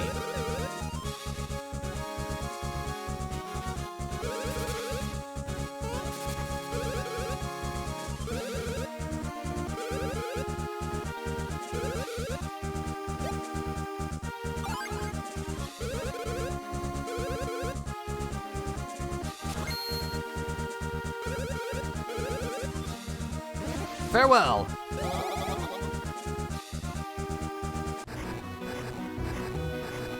And we're back here. No, I don't want to go to the summit.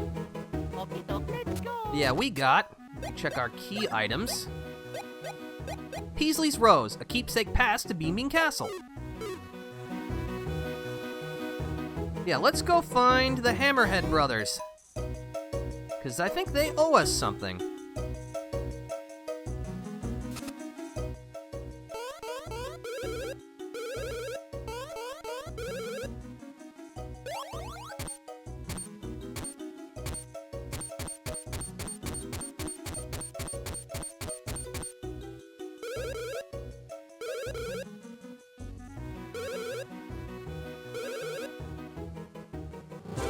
You got hammers! You can use the solo hammer action! Press the R button to select the hammer.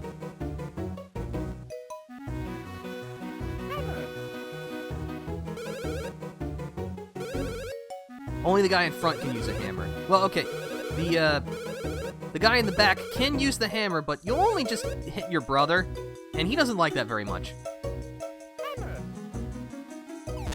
Yeah, now we can break stuff. We got a nut. Let's go.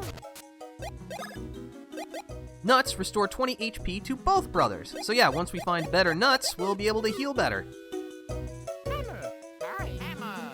But yeah, if you just try to use the back brother right now, you just make him angry, which is a reward in its own right. Also, if you find that your commands have gotten kind of jumbled and you just want to get back to jumping, push the L and R buttons together at the same time. Hammer. That'll reset your action commands to just jumping. I didn't realize you don't even get nuts until this point in the game. Yeah, nuts, they're definitely rarer than mushrooms, at least right now. That brings us back to the mountain, which we don't need to go back up again.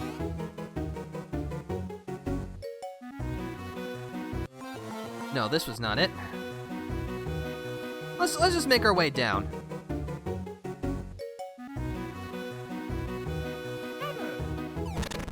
Bam!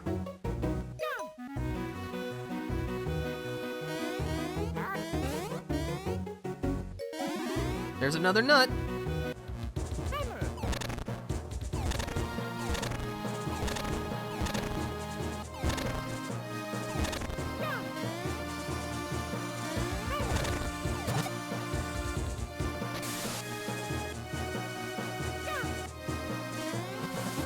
Fill her up. But yeah, even though we can't use a standard Brothers action, we can actually use a water-based one right now with the hammer. If you press the B button, instead of one big spray, Mario will shoot a water shot. Each time you fill up, you'll get 3 shots to work with.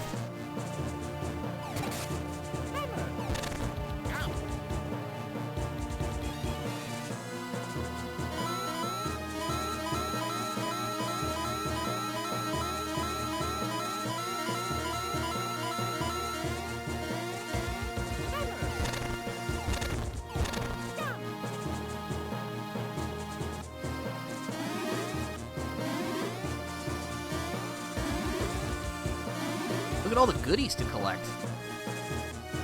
Unfortunately, this ledge is too tall even for the high jump. So we will have to go through that tunnel.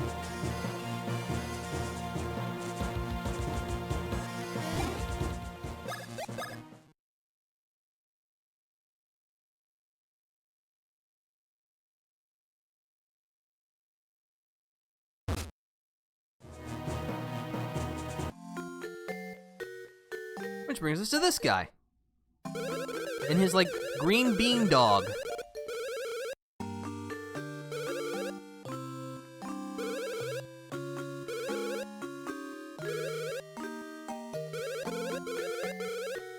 Yeah, let's go for a minecart ride. I guess you could look at this as a callback to Super Mario RPG, because, you know, you rode a minecart there, too. But yeah, Mario and Luigi ride separate tracks. Control the flashlight with the control pad, press the A button to make Mario jump, press the B button to make Luigi jump. Grab the gems.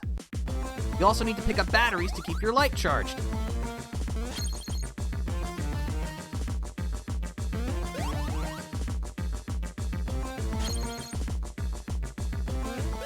You can't control the speed of the brothers' carts, so just focus on jumping.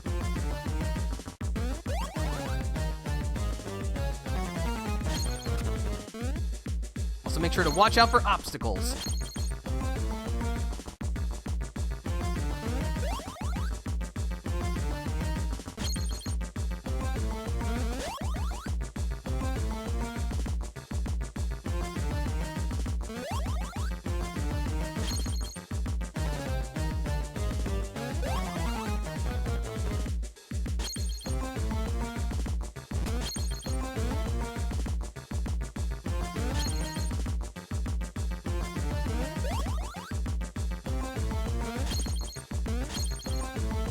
And as you can see, you need a certain amount of gems by the track's end to clear.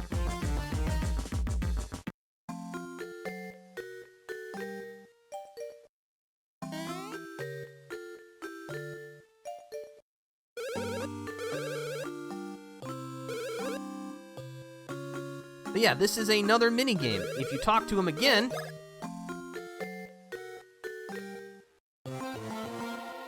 you can go on more difficult courses to get more he beans. We'll run through this a couple of times.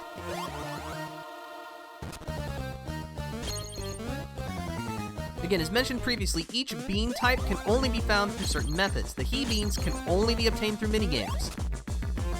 So it's always worth taking just a quick little break. But yeah, the bats, you can scare them away with your flashlight.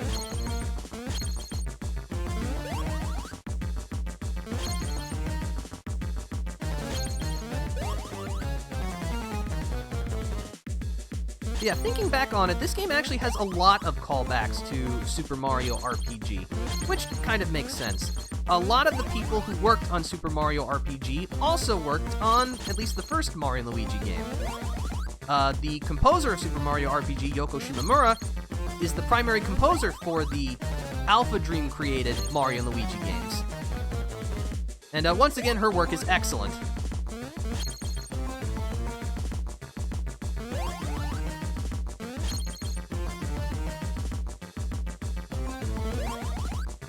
But yeah, those of you who have played this game before know of, like, probably the most famous callback to Super Mario RPG. I won't mention what it is yet in case if this is your first time experiencing this game, because it's pretty cool. Thinking about them beans.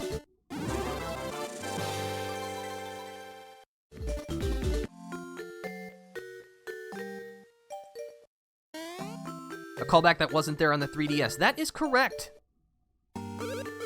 Yeah, let's go again.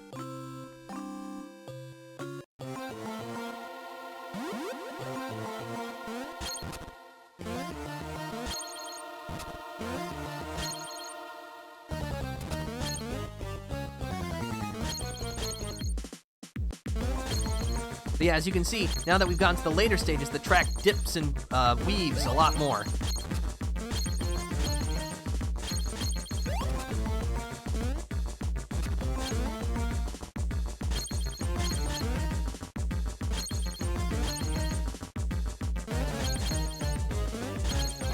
That was a really short course, but I'm alright with it.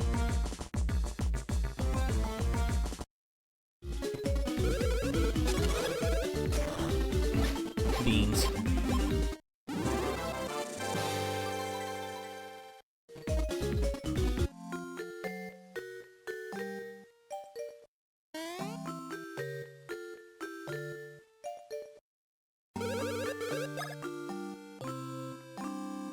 Just can't get enough of them minecarts. I mean, I guess that makes sense. I'm also currently replaying Donkey Kong 64 right now, so... Oh yeah, the boos! With the silly miner helmets, that's great. But yeah, if you keep your flashlight trained on the boo long enough, eventually they'll disappear.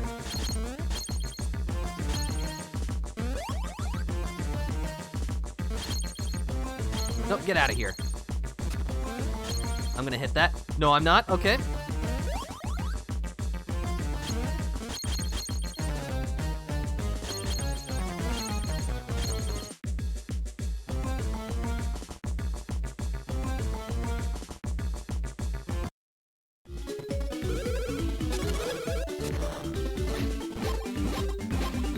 Man, what is a boy gonna do with all of these beans?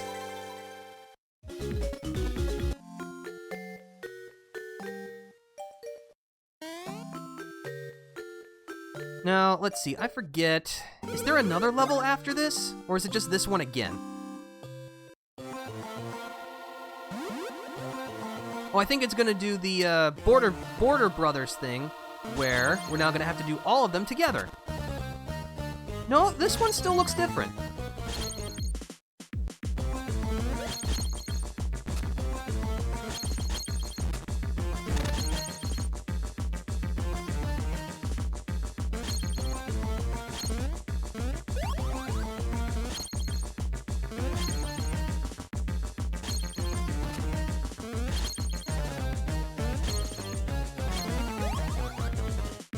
Get out of here, you goofy ghost.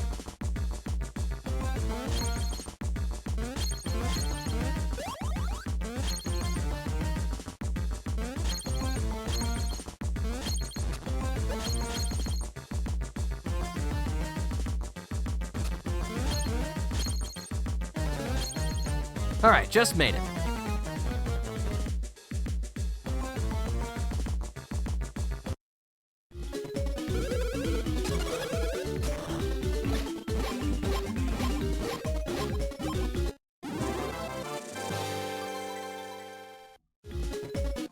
All right, I think that's enough of that.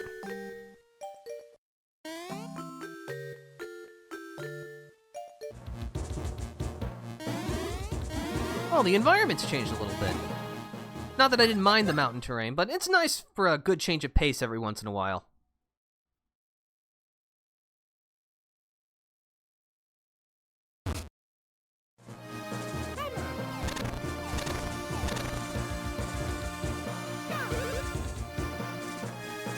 I think after this, it's just keep going till you miss a gem. Okay, so it's kind of like the complete border jump.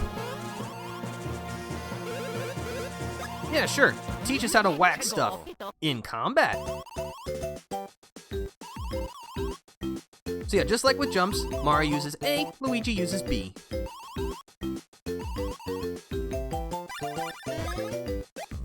Solo hammer.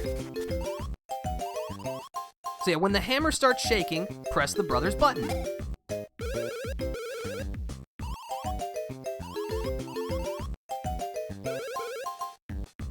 And now we have hammer defense. Press the brothers button to pull the hammer back, then release to strike. However, if you hold the button for too long, you'll drop the hammer like a klutz.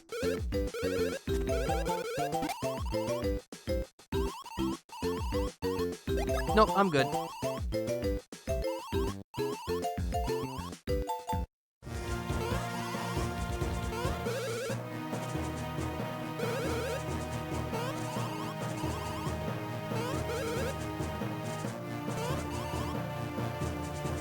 filled with suspenders. Filled with suspends.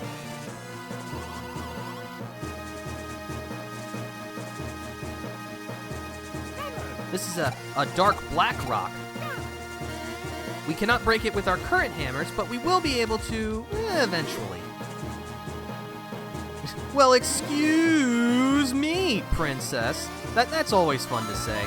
Even though it definitely gets annoying, like, in the context of the universe, but, like, it's just fun to say.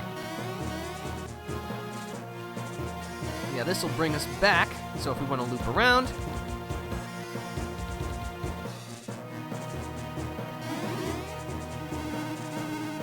This is a mysterious Boo statue that disappears when we look at it. We won't be able to do anything with that yet. In fact, we won't be able to do anything with it for quite a while, but put it in the back of your mind palace for now. Imagine if Link's only line in the movie is that. It's in like the like the after credit sequence. That would be so troll. It would be great. But yeah, we got a new enemy here and a new mechanic. Yeah, if you try and jump on an enemy with spikes, you'll take damage.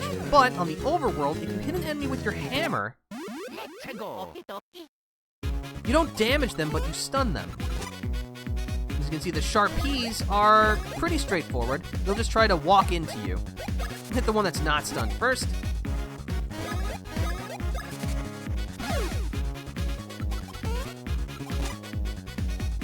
Gotta get used to the timing again.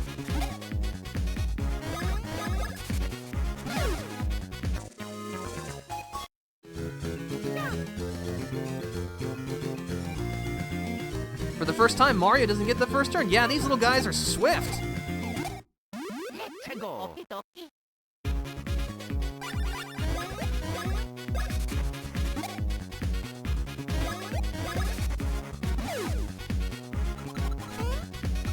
Bam!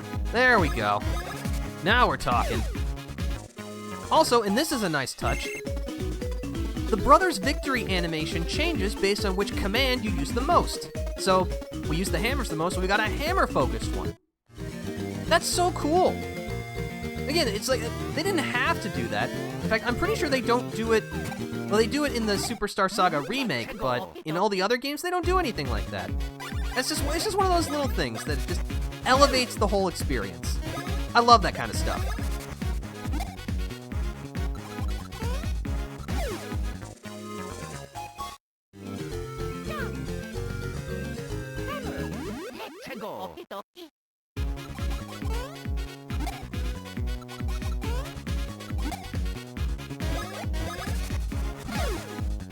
Wow, look at all the lucky hits.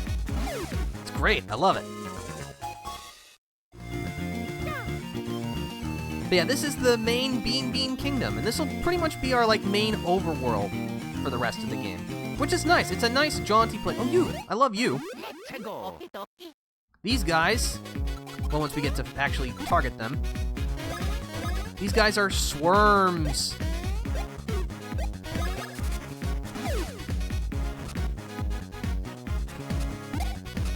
They can either burrow right in front of a brother and then pop out, or they can bury under the ground and try to pop out from under you. Swarms are the first enemies that actually have multiple defenses. Because some enemies you can defend with a jump, others you'll have to defend with a hammer.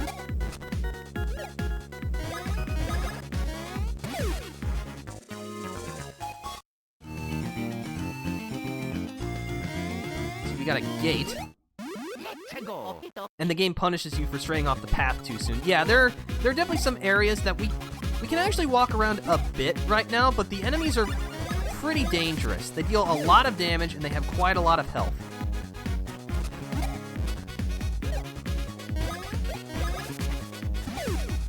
But I mean, there's no, aside from like the obvious plot points in each of those segments of the map, there's nothing deliberately stopping you from going. In the remake, they don't even allow you to stray off the path this early. Interesting. I didn't know that. That's kind of a bummer.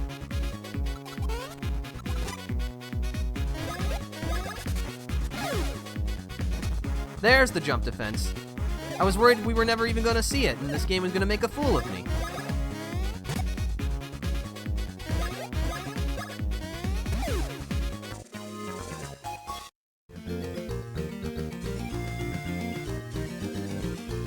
But yeah, you know what? I'm gonna be a good little player, and we're just gonna go to the castle town like we've been.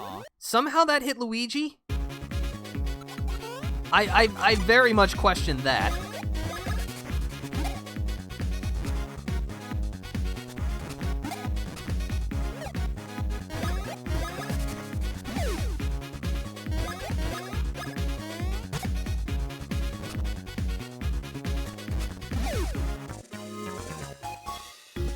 They have guards blocking the Tanumba area. I see. Very interesting.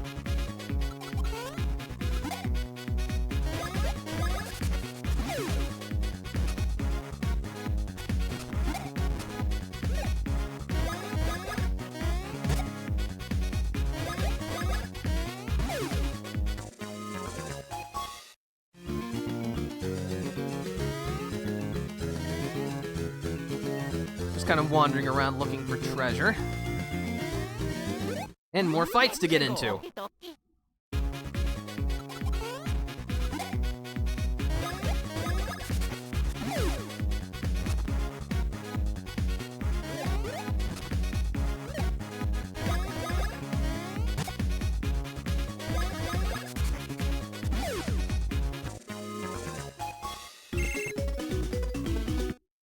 They probably saw YouTubers and streamers get destroyed and decided to prevent that. That's unfortunate, because...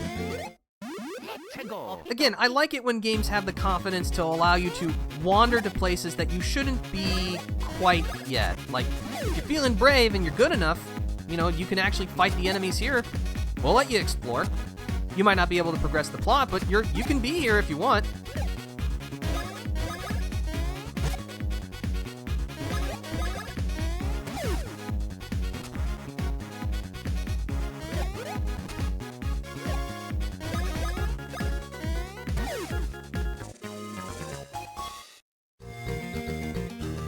I always like trying to time my, like, the victory, when we get to, like, the victory animation to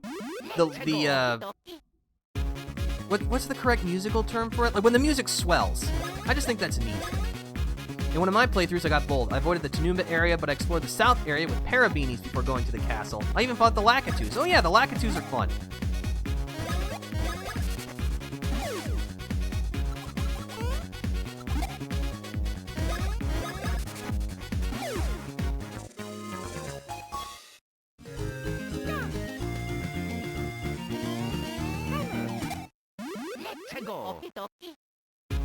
I have to say, it's definitely nice that Superstar Saga is available on the Nintendo Switch Online expansion pack, even though you do have to pay for the expansion pack.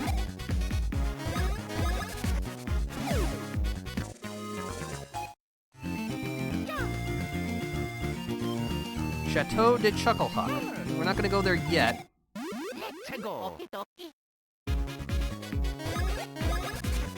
Yeah, because I was actually debating on how I was going to play this game today, because I actually did buy it on the Wii U Virtual Console before that service shut down.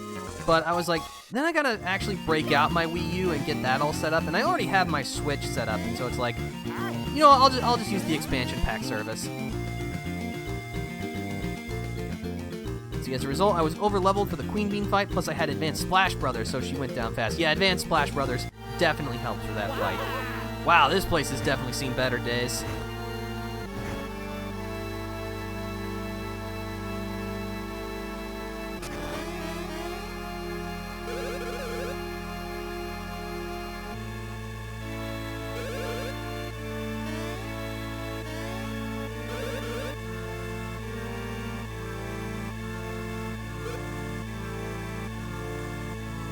Bridge is out, can't go that way. Beanstar? Alright.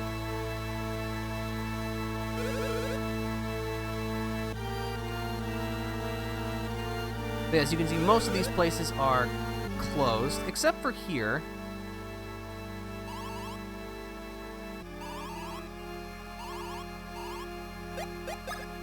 But we can buy items, and this is where this is the second purpose of stash points.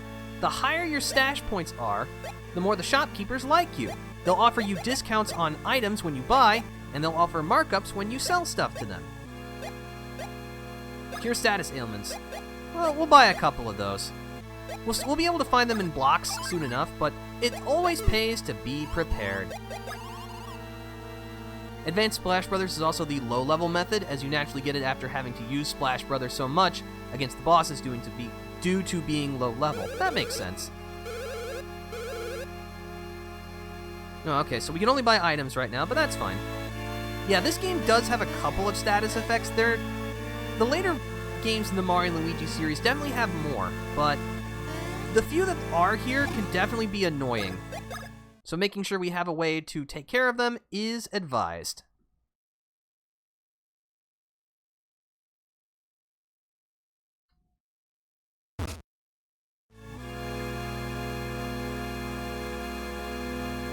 Yeah, Mathletes, it seems like you know a lot about the low-level playthrough of this game, which is cool. Have you speedrun this game before? You just seem very knowledgeable on this kind of stuff.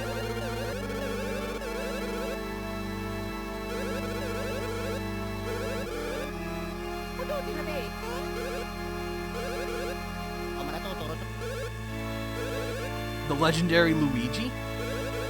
Luigi who? I have no idea. Luigi disrespect is real. I did it in college. Okay. Boing.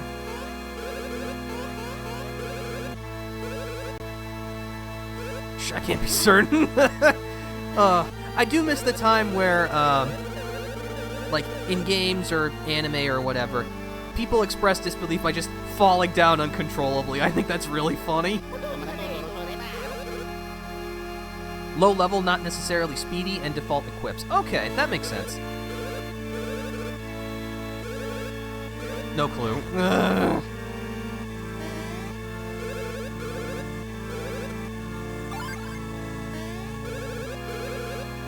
Oh yeah.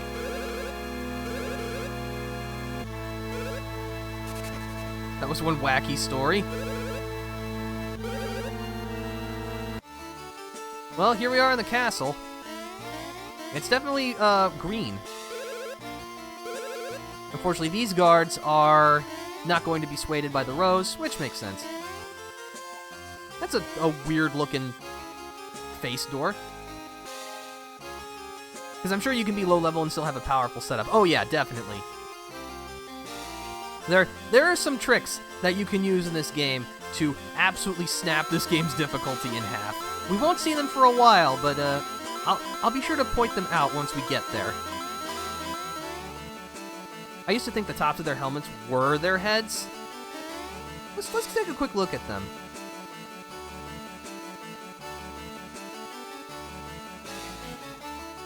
Oh yeah, from this angle I could definitely see why, because that looks like a creepy. It almost kind of looks like the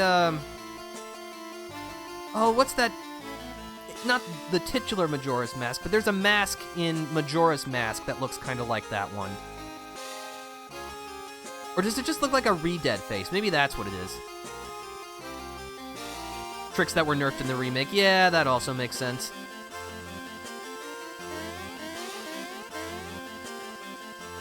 Stone Mask, that's right, the Stone Mask.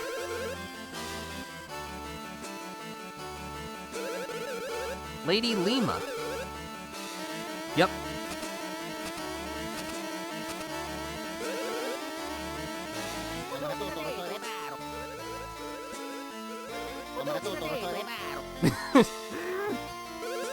Man, the sprite work in this game is still so good.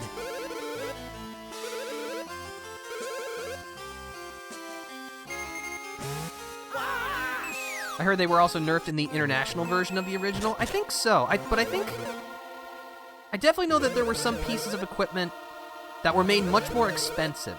I think, like, the damage multipliers of stuff were not changed directly.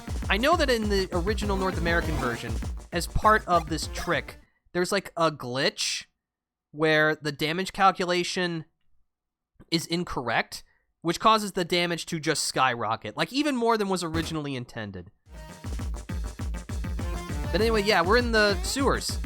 The Mario Brothers natural environment. But we've also got more enemies to fight. These guys. Let's go.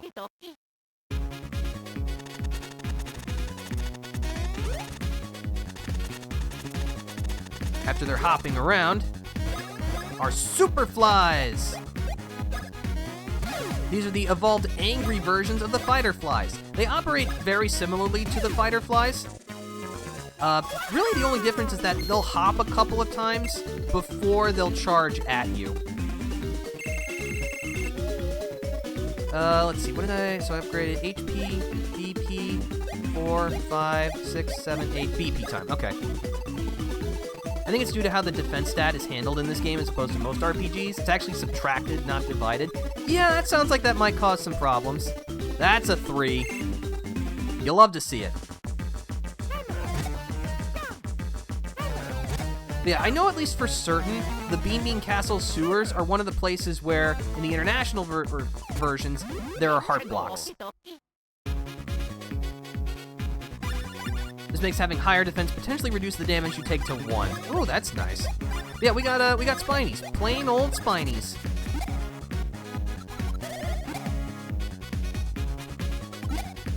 But as you can see, they can either like get right in your face and then try to spin in you, or they can wait right in front of you and then try to run into you. Just adjust your timing accordingly. Luigi's now level 9.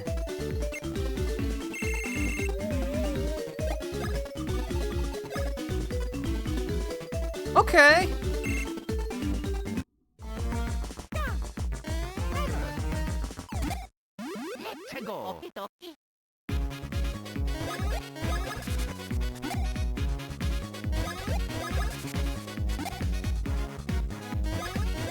The Spinies are sturdy, I'll definitely give them that much.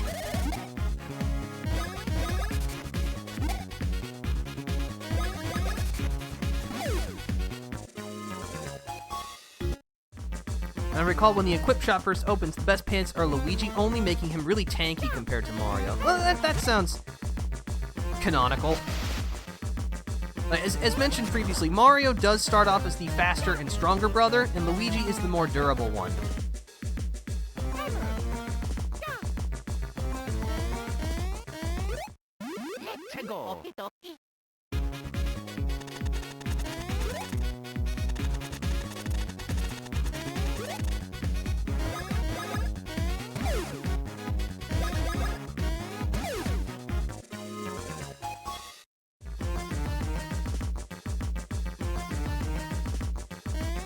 Yeah, I think it was Nintendo's way of making Luigi canonically the tank. That seems appropriate. He does take the most abuse in this game. Mostly verbal, occasionally physical.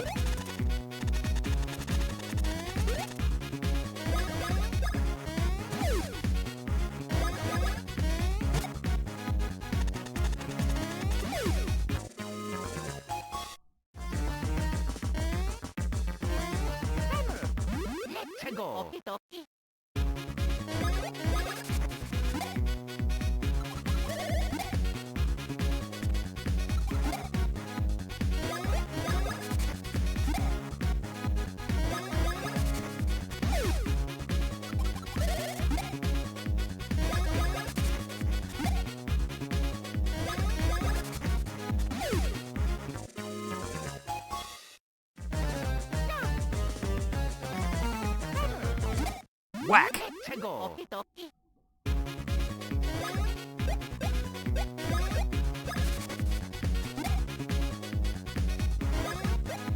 Is this the first game where Mario and Luigi do plumbing? I don't know, because I think, like, in the original Mario Brothers arcade game, I think the brothers are supposed to be set in, like, a sewer system.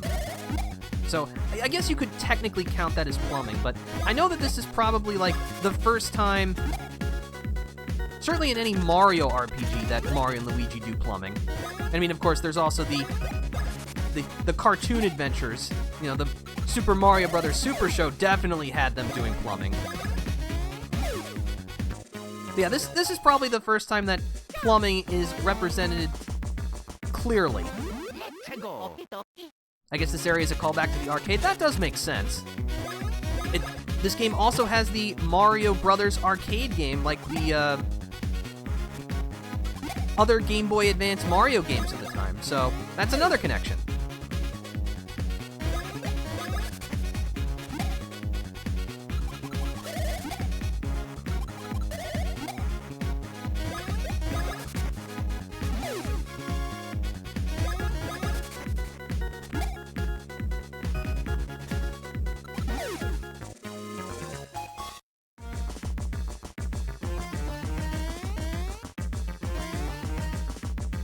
Rotate the valve wheel to cue the water flow in the pipes. Alright, well, a handy-dandy spin jump should solve that problem.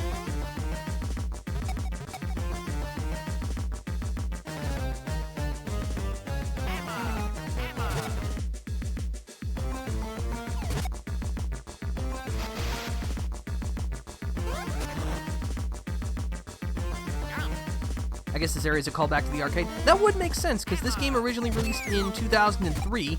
Also, hitting that chord causes enemies to appear, which would normally be a problem, but not for someone as bloodthirsty as me. But in 2003, the Mario Brothers arcade game would have been celebrating its 20th anniversary, so probably just kind of worked out that way.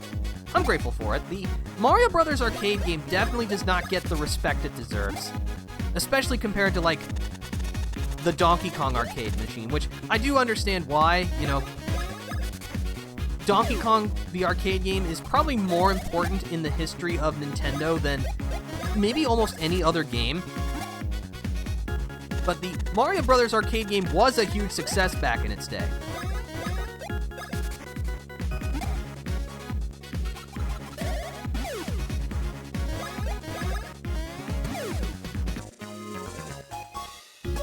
Mario's now level 10. Let's get an even bigger POW increase. Look at those numbers. Oh, that's still good. We still like that. Let's go.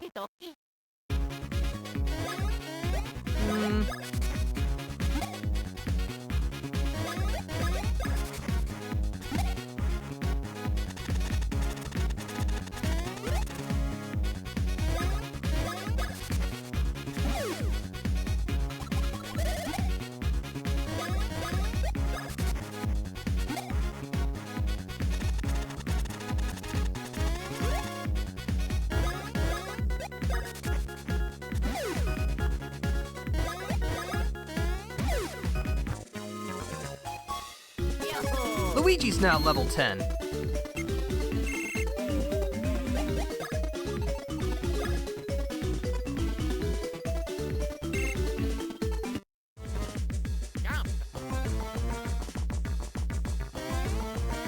Oh no! Uh-oh. We might actually have rare footage of Mario being attacked while knocked over.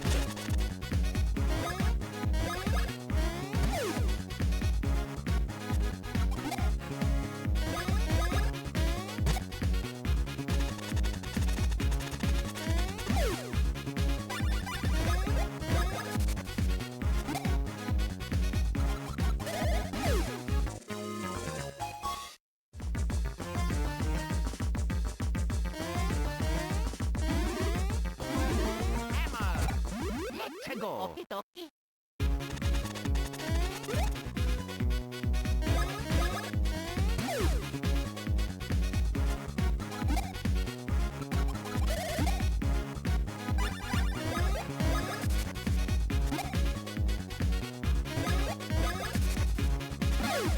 Lucky!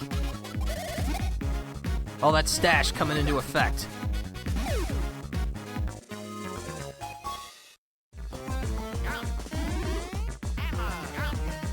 Even though, like, stash is just a luck equivalent, I do like that it's called the stash stat. I don't know, that just gives it a little bit of flair that, like, a luck stat just doesn't have.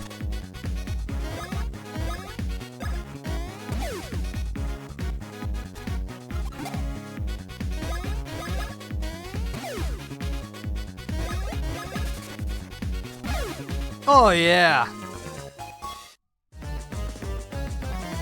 It's just so satisfying to score a lucky hit.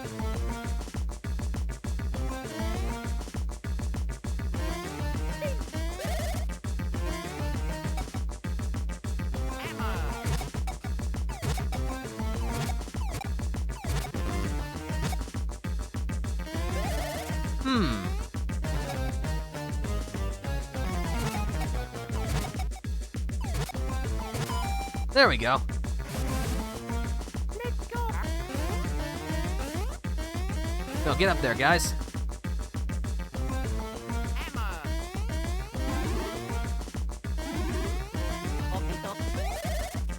This should get the water going.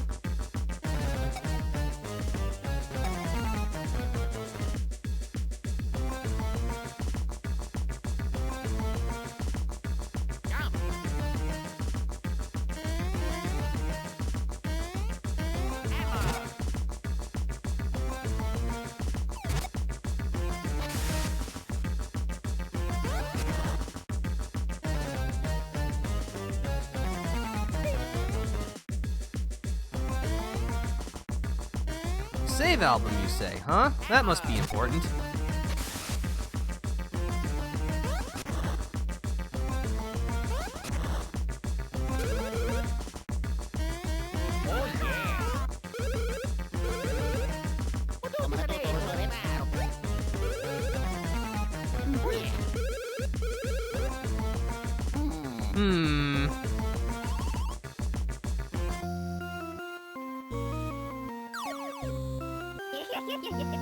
Aha! Not sure why you would tie the plumbing to the security system.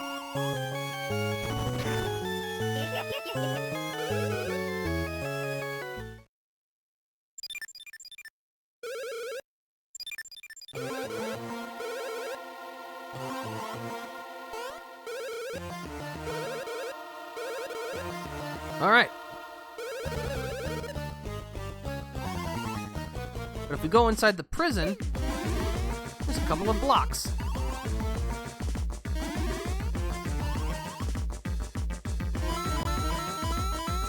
Plumbing isn't supposed to work in the castle, so what happens when Queen Bean has to number 2?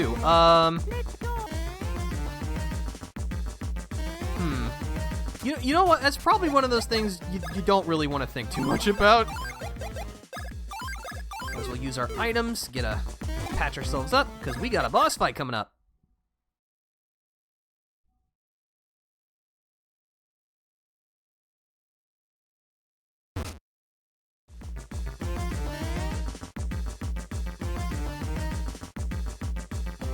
Oh yeah, also this is a little tech. You can use the spin jump to go upstairs more quickly. This will definitely come in handy later. Yeah, it's just a nice little bit of tech. I always like that kind of stuff in games.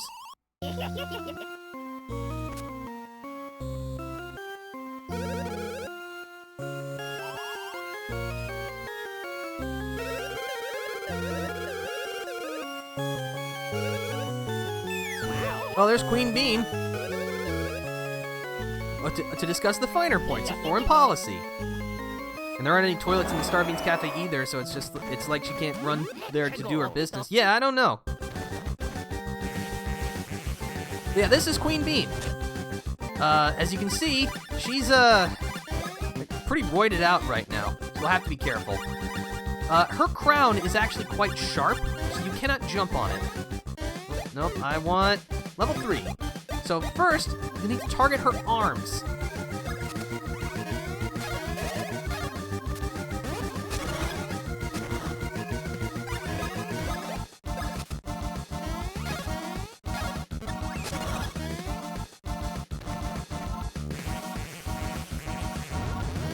If Queen Bean has only one big arm active, her shockwave will travel more quickly but deal less damage. Even though, you know what, that's actually kind of overkill. I want to make sure I conserve my BP a little bit. There we go. Yeah, when both of her arms are deflated, her crown will fall off. She'll also fire beans at the brothers. Whichever hand twitches determines which one she shoots at. If you stomp on a bean, it'll turn into a beanie, which you'll have to fight.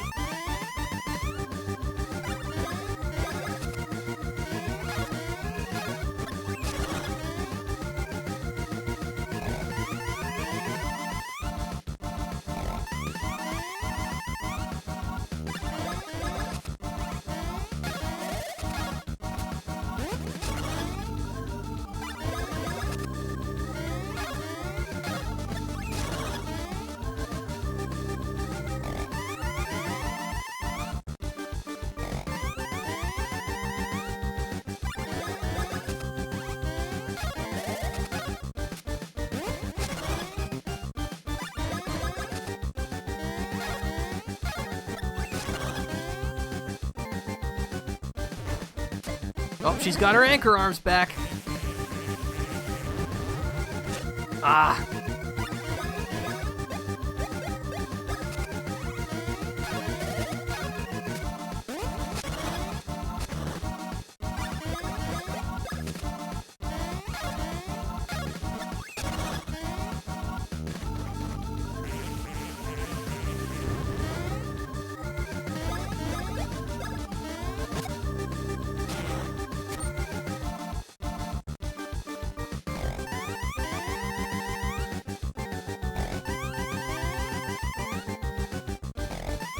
Yeah, I would definitely say, at least so far, Queen Bean is probably the trickiest boss fight.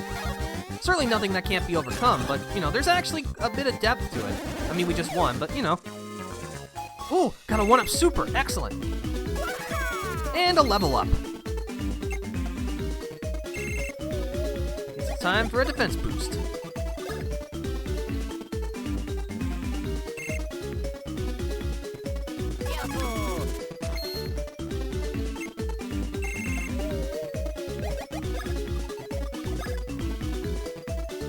Oh yeah, that's what we're talking about.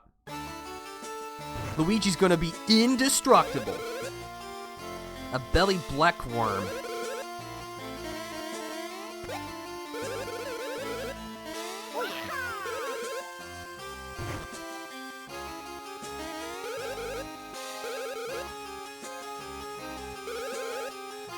Chocola Reserve.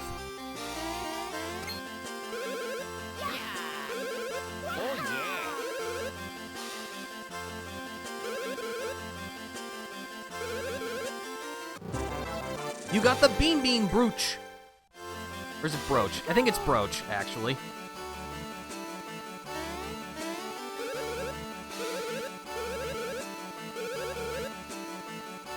Don't have high expectations for us. That's alright. We live to surprise people.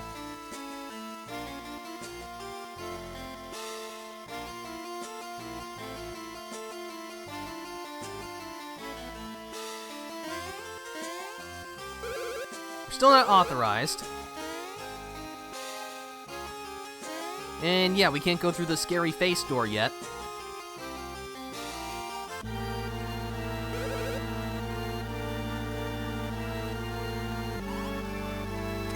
Oh, what's up? You got a bean badge!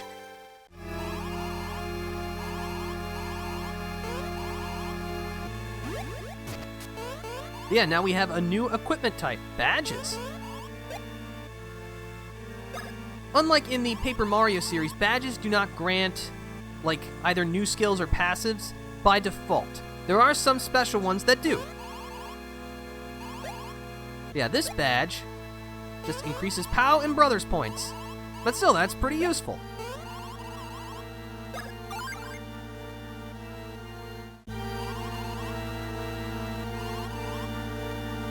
To go buy one at the store. And then Luigi's disappointed.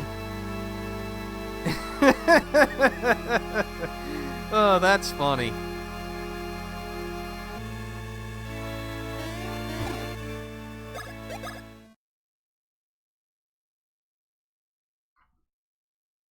Like I said, the Mario and Luigi series is probably the most consistent with its comedy. Not that, obviously, the Paper Mario series isn't also funny, but I don't know, it feels like Mario and Luigi just has the best executed comedy.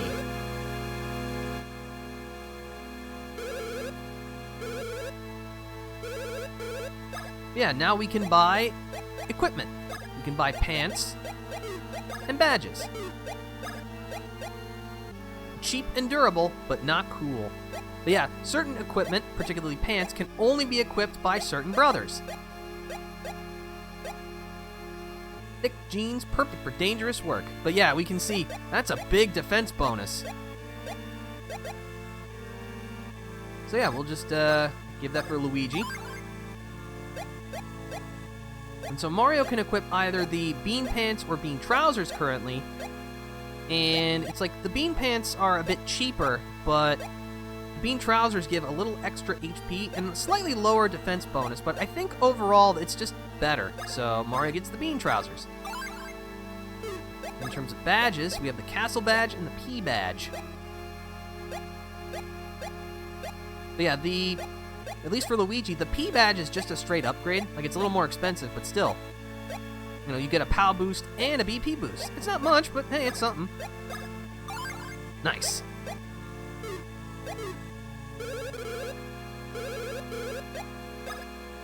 We'll go ahead and sell the work pants and work jeans, because we won't need them anymore.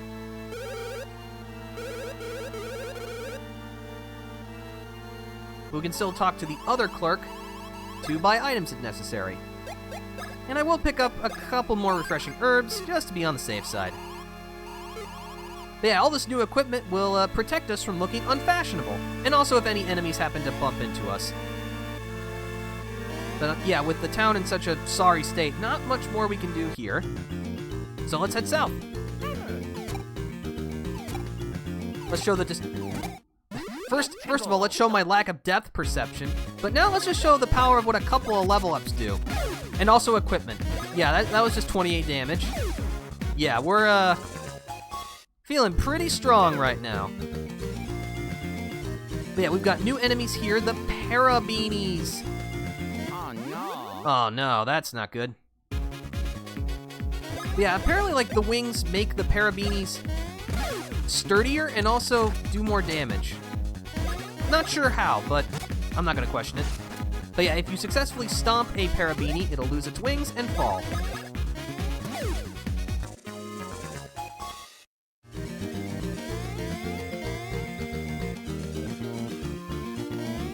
Oh, that's I got over ambitious. I couldn't see the sharp P on the overworld because it was obscured by the bridge, and it was like, ah, yes, I should jump on that. And then my brain was like, no, you idiot, don't do that. But it was too late.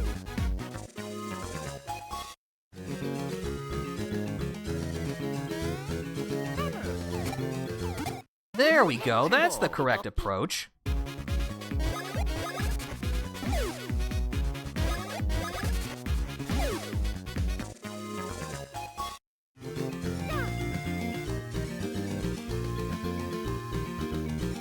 Ah, there's a warp pipe here.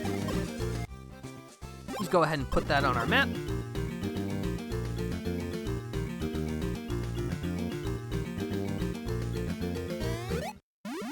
Nice job, Luigi. I knew you could do it.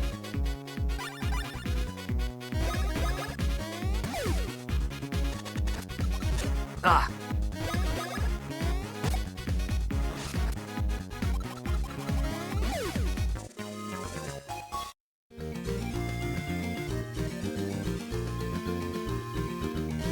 Let's see, unfortunately not too much to do around here. The Beanbean International Airport. I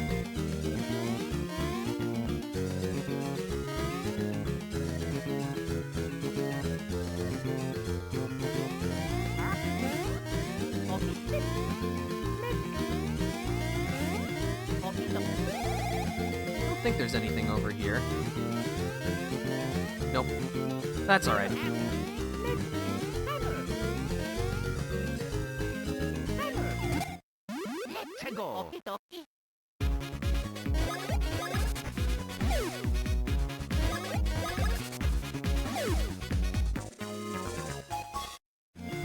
Luigi, have you defied the... Do you have more damage than Mario? Wow. Alright. Okay. Interesting. Wow. The only thing Mario is currently better than you at right now, Luigi, is speed. You either have equal stats or superior stats in every other category. Look at you, showing up your brother.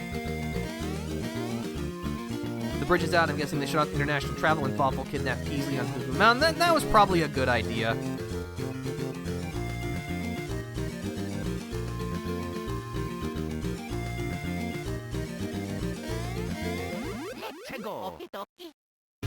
Man, Luigi, if you keep up this and his next level up is slightly before Mario, yeah, that's pretty interesting.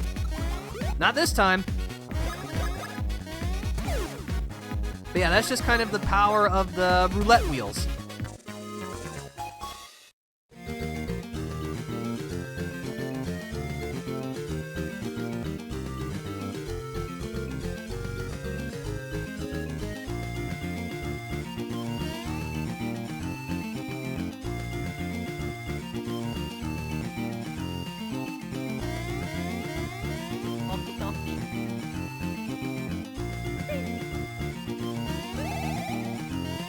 I think Luigi requires less experience to level up in the teams than I think it evens out later. That would be interesting, because at least for right now, until recently, I think Mario and Luigi needed exactly the same amount of experience to level up. And I think that's how it works in the other Mario and Luigi games. Like, there's never any kind of experience disparity later on.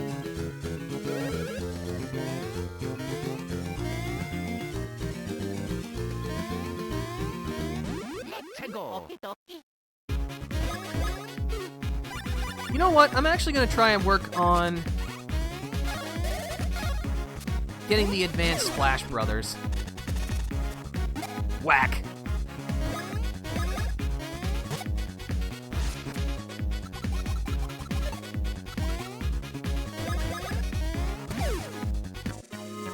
Well, so far Mario needed less because he's always had his levels up first, and they've had the exact same EXP so far. Yeah, so far.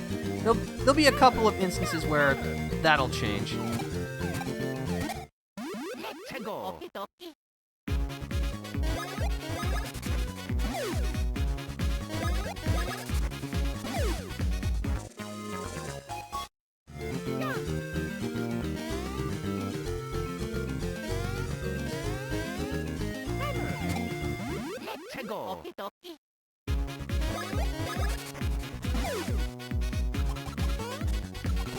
Ow.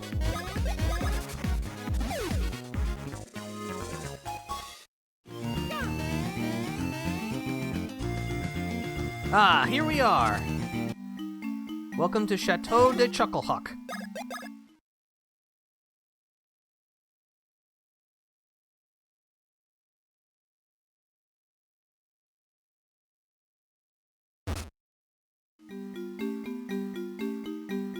Brewing Chocola Cola, step 1. Is Chocola fruit, alright. Place 1 Chocola fruit in a barrel that's been filled to the brim with savory syrup. Tell funny jokes to the fruit until it laughs, releasing soda bubbles deep within the brew. Bear in mind that the quality of both the fruit and the jokes will affect the brewing process. Bubbles.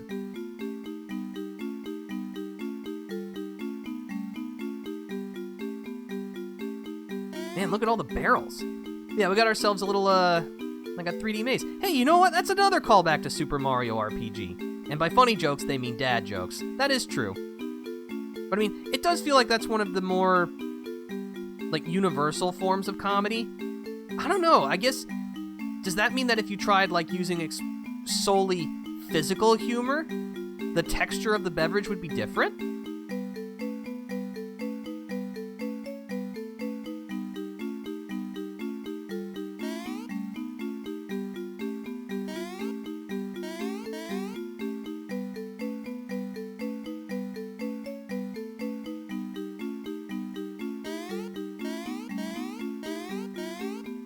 And in case you're wondering, why am I jumping with Luigi? There's an important point.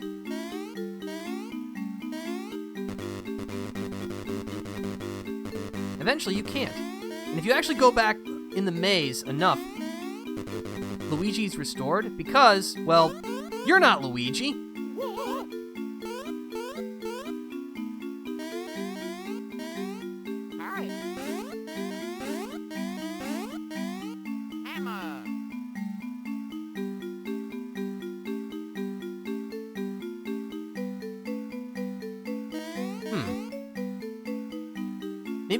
Maybe it was in a different part of the map, but I could have sworn that there was supposed to be, like, a question mark block somewhere. That's not Luigi, see?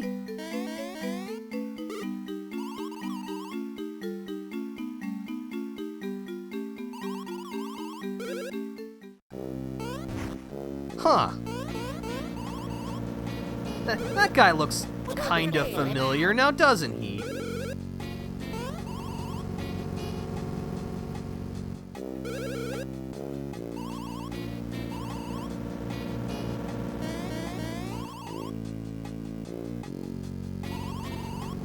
Shadow Thief, filcher of the world's riches. Alright, well. Oh, I was a little too hasty. Oh well. But yeah, this is Popple and Rookie. I mean, that's Bowser. We know it's Bowser. But yeah, Popple's going to be a recurring character throughout this game, and he is great. So, you only have to defeat Rookie in this fight in order to proceed, but like, come on, where's the fun in that? So let's take out Popple first. But yeah, Popple is capable of stealing your items, and generally just being very annoying.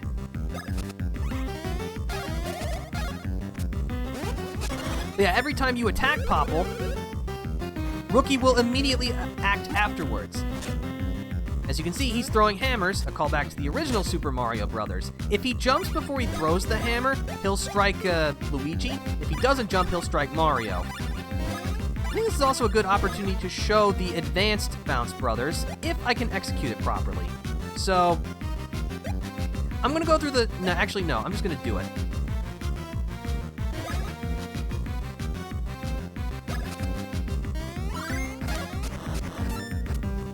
Okay, that was kind of it. But yeah, the idea is... Oh, you just used that. Okay, that's fine. The Advanced Bounce Brothers allows you to strike 2 targets with 1 attack, which is actually very special because there are very few ways to hit multiple enemies in 1 turn in this game.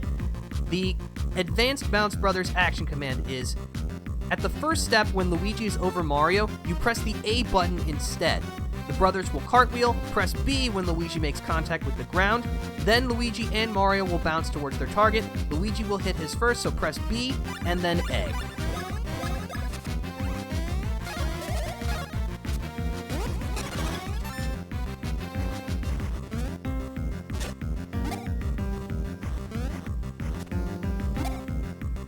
In my opinion, that's not even that useful of an attack.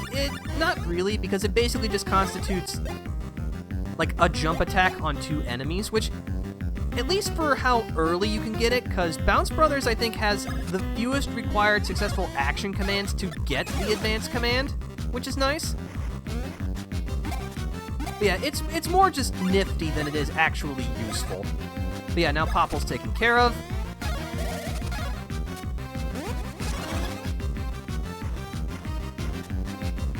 Ah. Those hammers travel pretty slowly. It keeps messing up with my timing.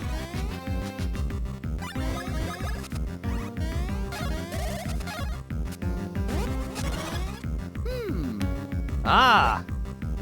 Advance. Oh yeah. Uh-oh, we've done enough damage to Rookie. He'll now shoot Fire Blast. Oh, Mario's out.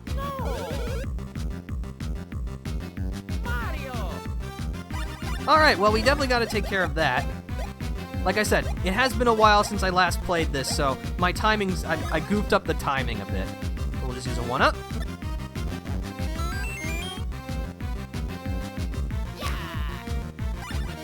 But yeah, we now have Advanced Splash Brothers.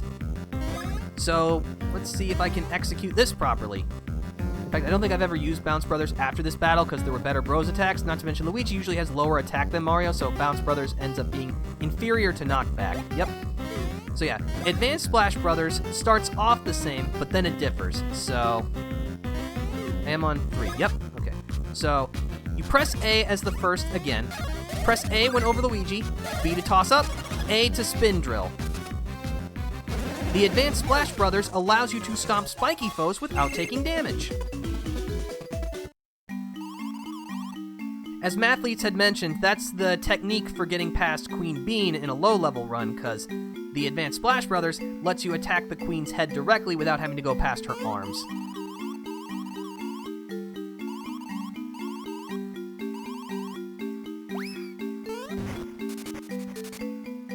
But yeah, as mentioned previously, you only have to defeat Rookie to finish that fight, but you get more experience and items if you do defeat Popple. And it's more fun, so that's my story, and I'm sticking to it.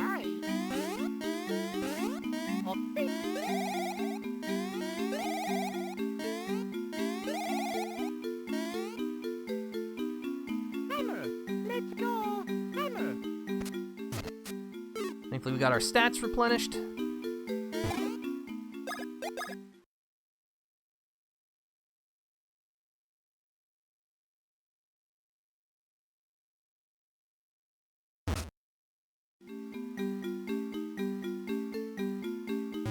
Another barrel. Man, we're breaking a lot of barrels today. So this is cork and cask. We were stuffed into these barrels by two très bizarre characters. Are the ones who saved us? And I'm not gonna keep doing that because it's annoying. But I get it, it's funny.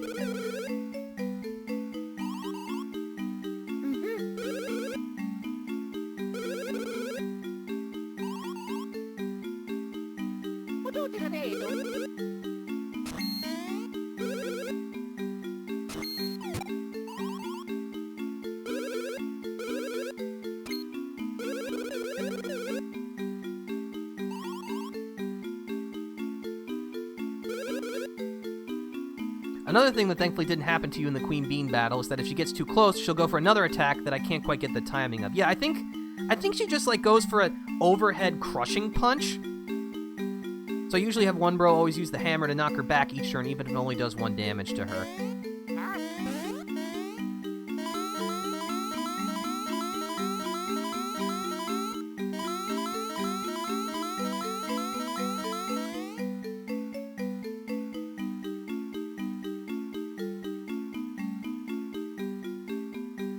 Yeah, Cork and Cask are gonna teach us how to use our hammers.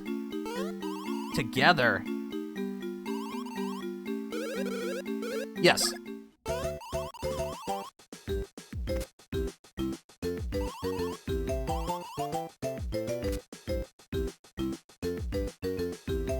Hammer. So with Luigi in the back and with the hammer, you can use Mini Mario.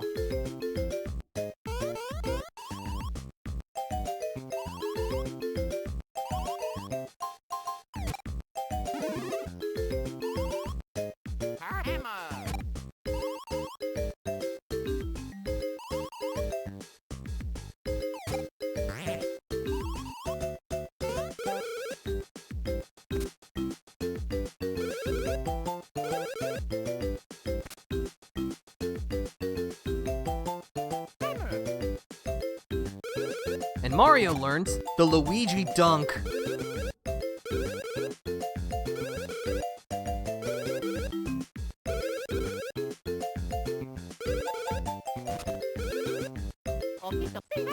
So yeah, you drive Luigi into the ground, then press A to pop out, and you can use it to dig under stuff. Cola goblets, okay. Okay.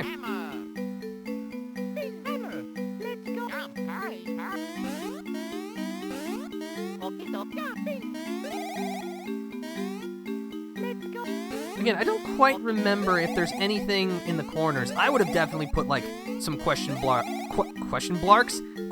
mark blocks up there. This takes us over here.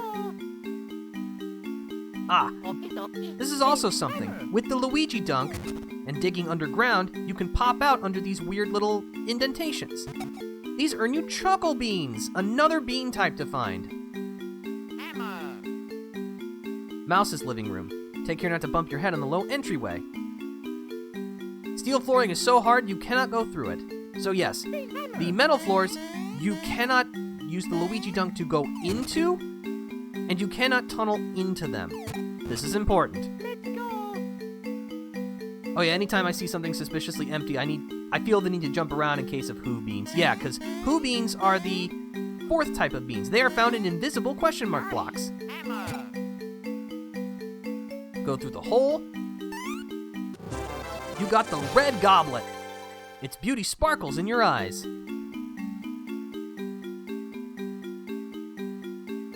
Mole's living room.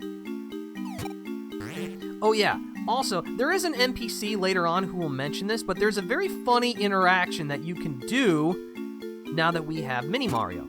Shrink Mario down, then have Luigi switch to high jump. He'll attempt it, but if you try to press A while in the middle of it, yeah, that happens. Each time you do that, you will earn a coin, but Luigi will lose a hit point. It should be noted that you cannot reduce Luigi's HP below 1 by doing this. He'll just start making funny noises at that point, which is still its own reward. But yeah, you can technically generate infinite coins this way.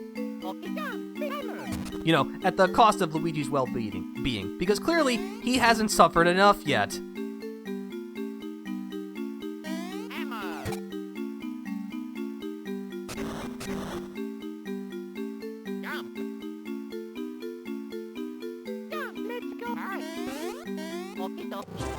You got the green goblet. Its brilliance glitters in your eyes. Nope, that's the wrong menu. There we go. An eye-piercingly beautiful red glass. A dazzlingly beautiful green glass. In the brooch, a pass to Chateau de Chucklehuck. So if healing items cost less than the HP than they heal, you'd make a profit off of this. Indeed. Because yeah, the standard, like, mushroom that we've been getting restores 25 HP. And especially as we progress, they'll become essentially dirt cheap. So yeah, again, infinite money, if you feel up to it. I will say, especially just, like, basic exploring and finding most enemies in your way easily gets you enough cash to purchase pretty much anything you could need.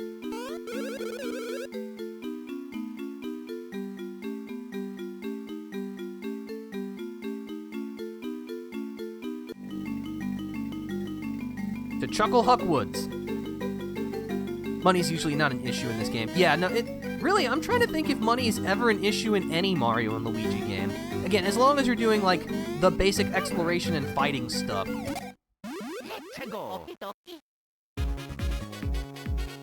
But yeah, we've got new enemies, the Pest Nuts. And, because we've learned, how to use the Brothers Hammer skills, we've got new Bros attacks. Chopper Brothers, Dunk Luigi, and Attack. Alright, so this one is a bit more complicated. Press the A button to drive Luigi into the ground, B to pop out, then mash the A button to attack repeatedly. Ow! The second is Knockback Brothers. Fire Mario to attack. Press the B button to shrink Mario, press B to strike, then A when Mario makes contact.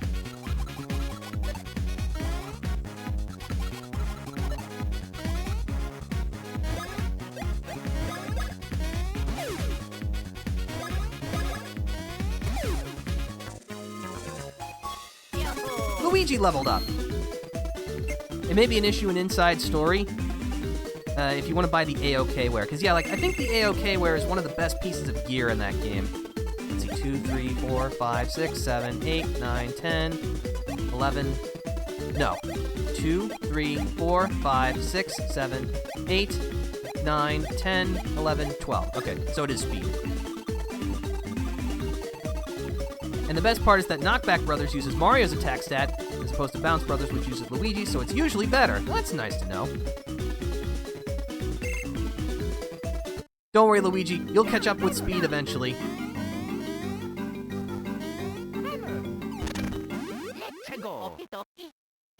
Now, if we're lucky, we might...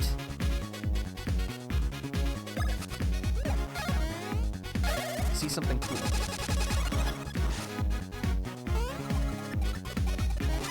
Ow.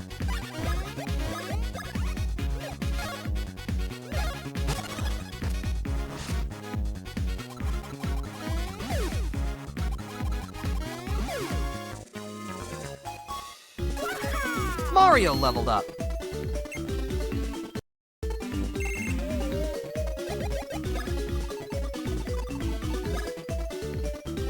Another 3 speed. I like how Luigi takes just 1 damage while Mario takes 3. Well, it is like you said earlier. The, like, gear that Luigi can purchase is, like, super good. Because, yeah, he's currently... What is the defense? Mario's 42. Luigi has 53. Yeah, that's pretty significant. Although Mario does have 41 speed and Luigi has 29. Once again, due to the way defense stat is factored into the calculation, being a subtraction instead of a division.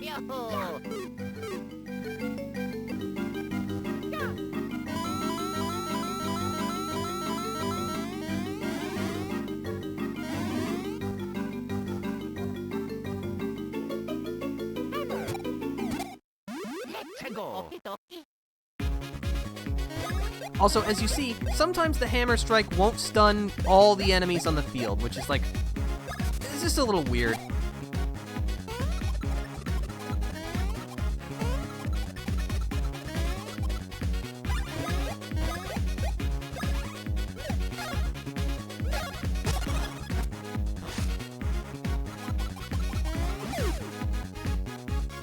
I feel like the game really didn't want players to let Luigi outspeed Mario, although they did offer gear that lets him go first as an alternative. It's like they're saying something about their personalities.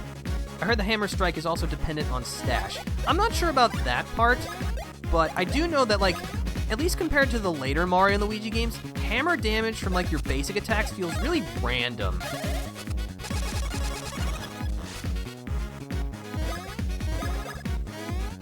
From what I've heard, stash also determines if you can get the stun status effect with the hammer first strike, also determines if you suffer from a status effect or not.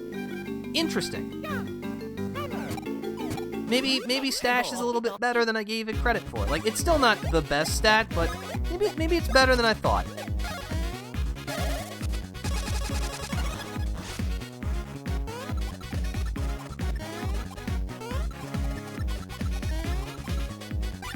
But yeah, I know Knockback Brothers and Chopper Brothers definitely have... I think Knockback Brothers is actually the one that requires the most successful action commands before you unlock the advanced variety. So we gotta get started on that grind right now.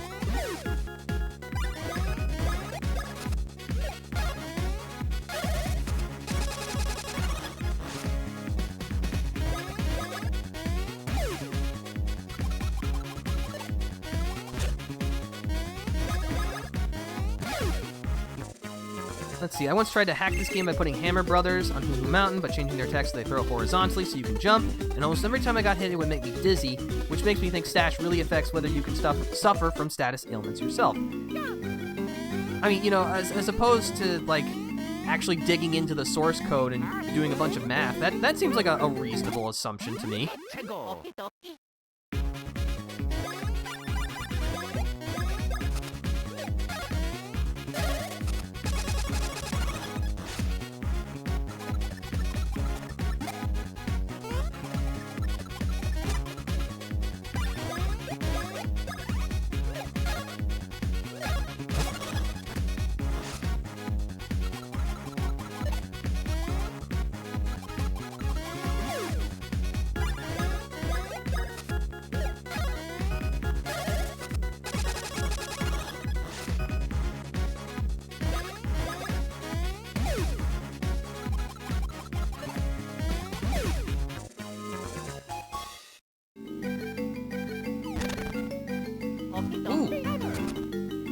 I'll take that. Oh, that's too far.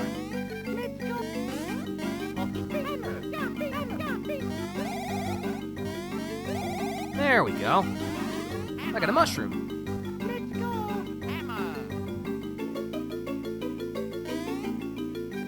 Well, this is a new mechanic. A region map. So yeah, there are maps sometimes stapled on the walls, and you can use it to help find your way. A thought just occurred to me. Did I actually walk into the warp pipe? Well, if I didn't before, I definitely did so now.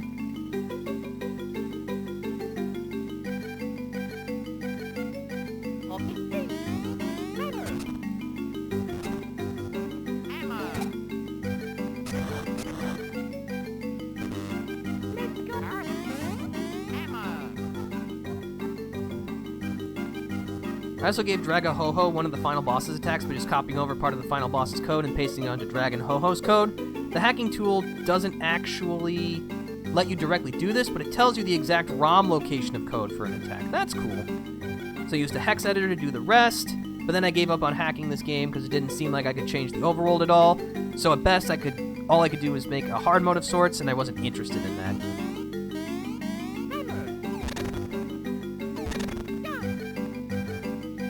Let's see, we got a save album here.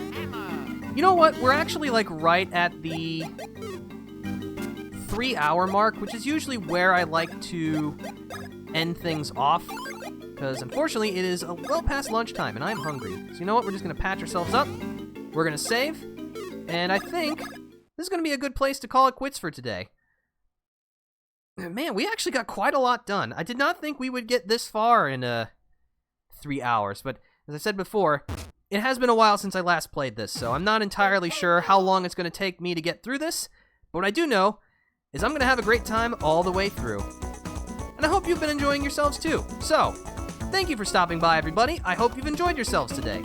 If you'd like to stay up to date on the things that I do, please consider following. But, for now, this is the Defender signing out. See you later.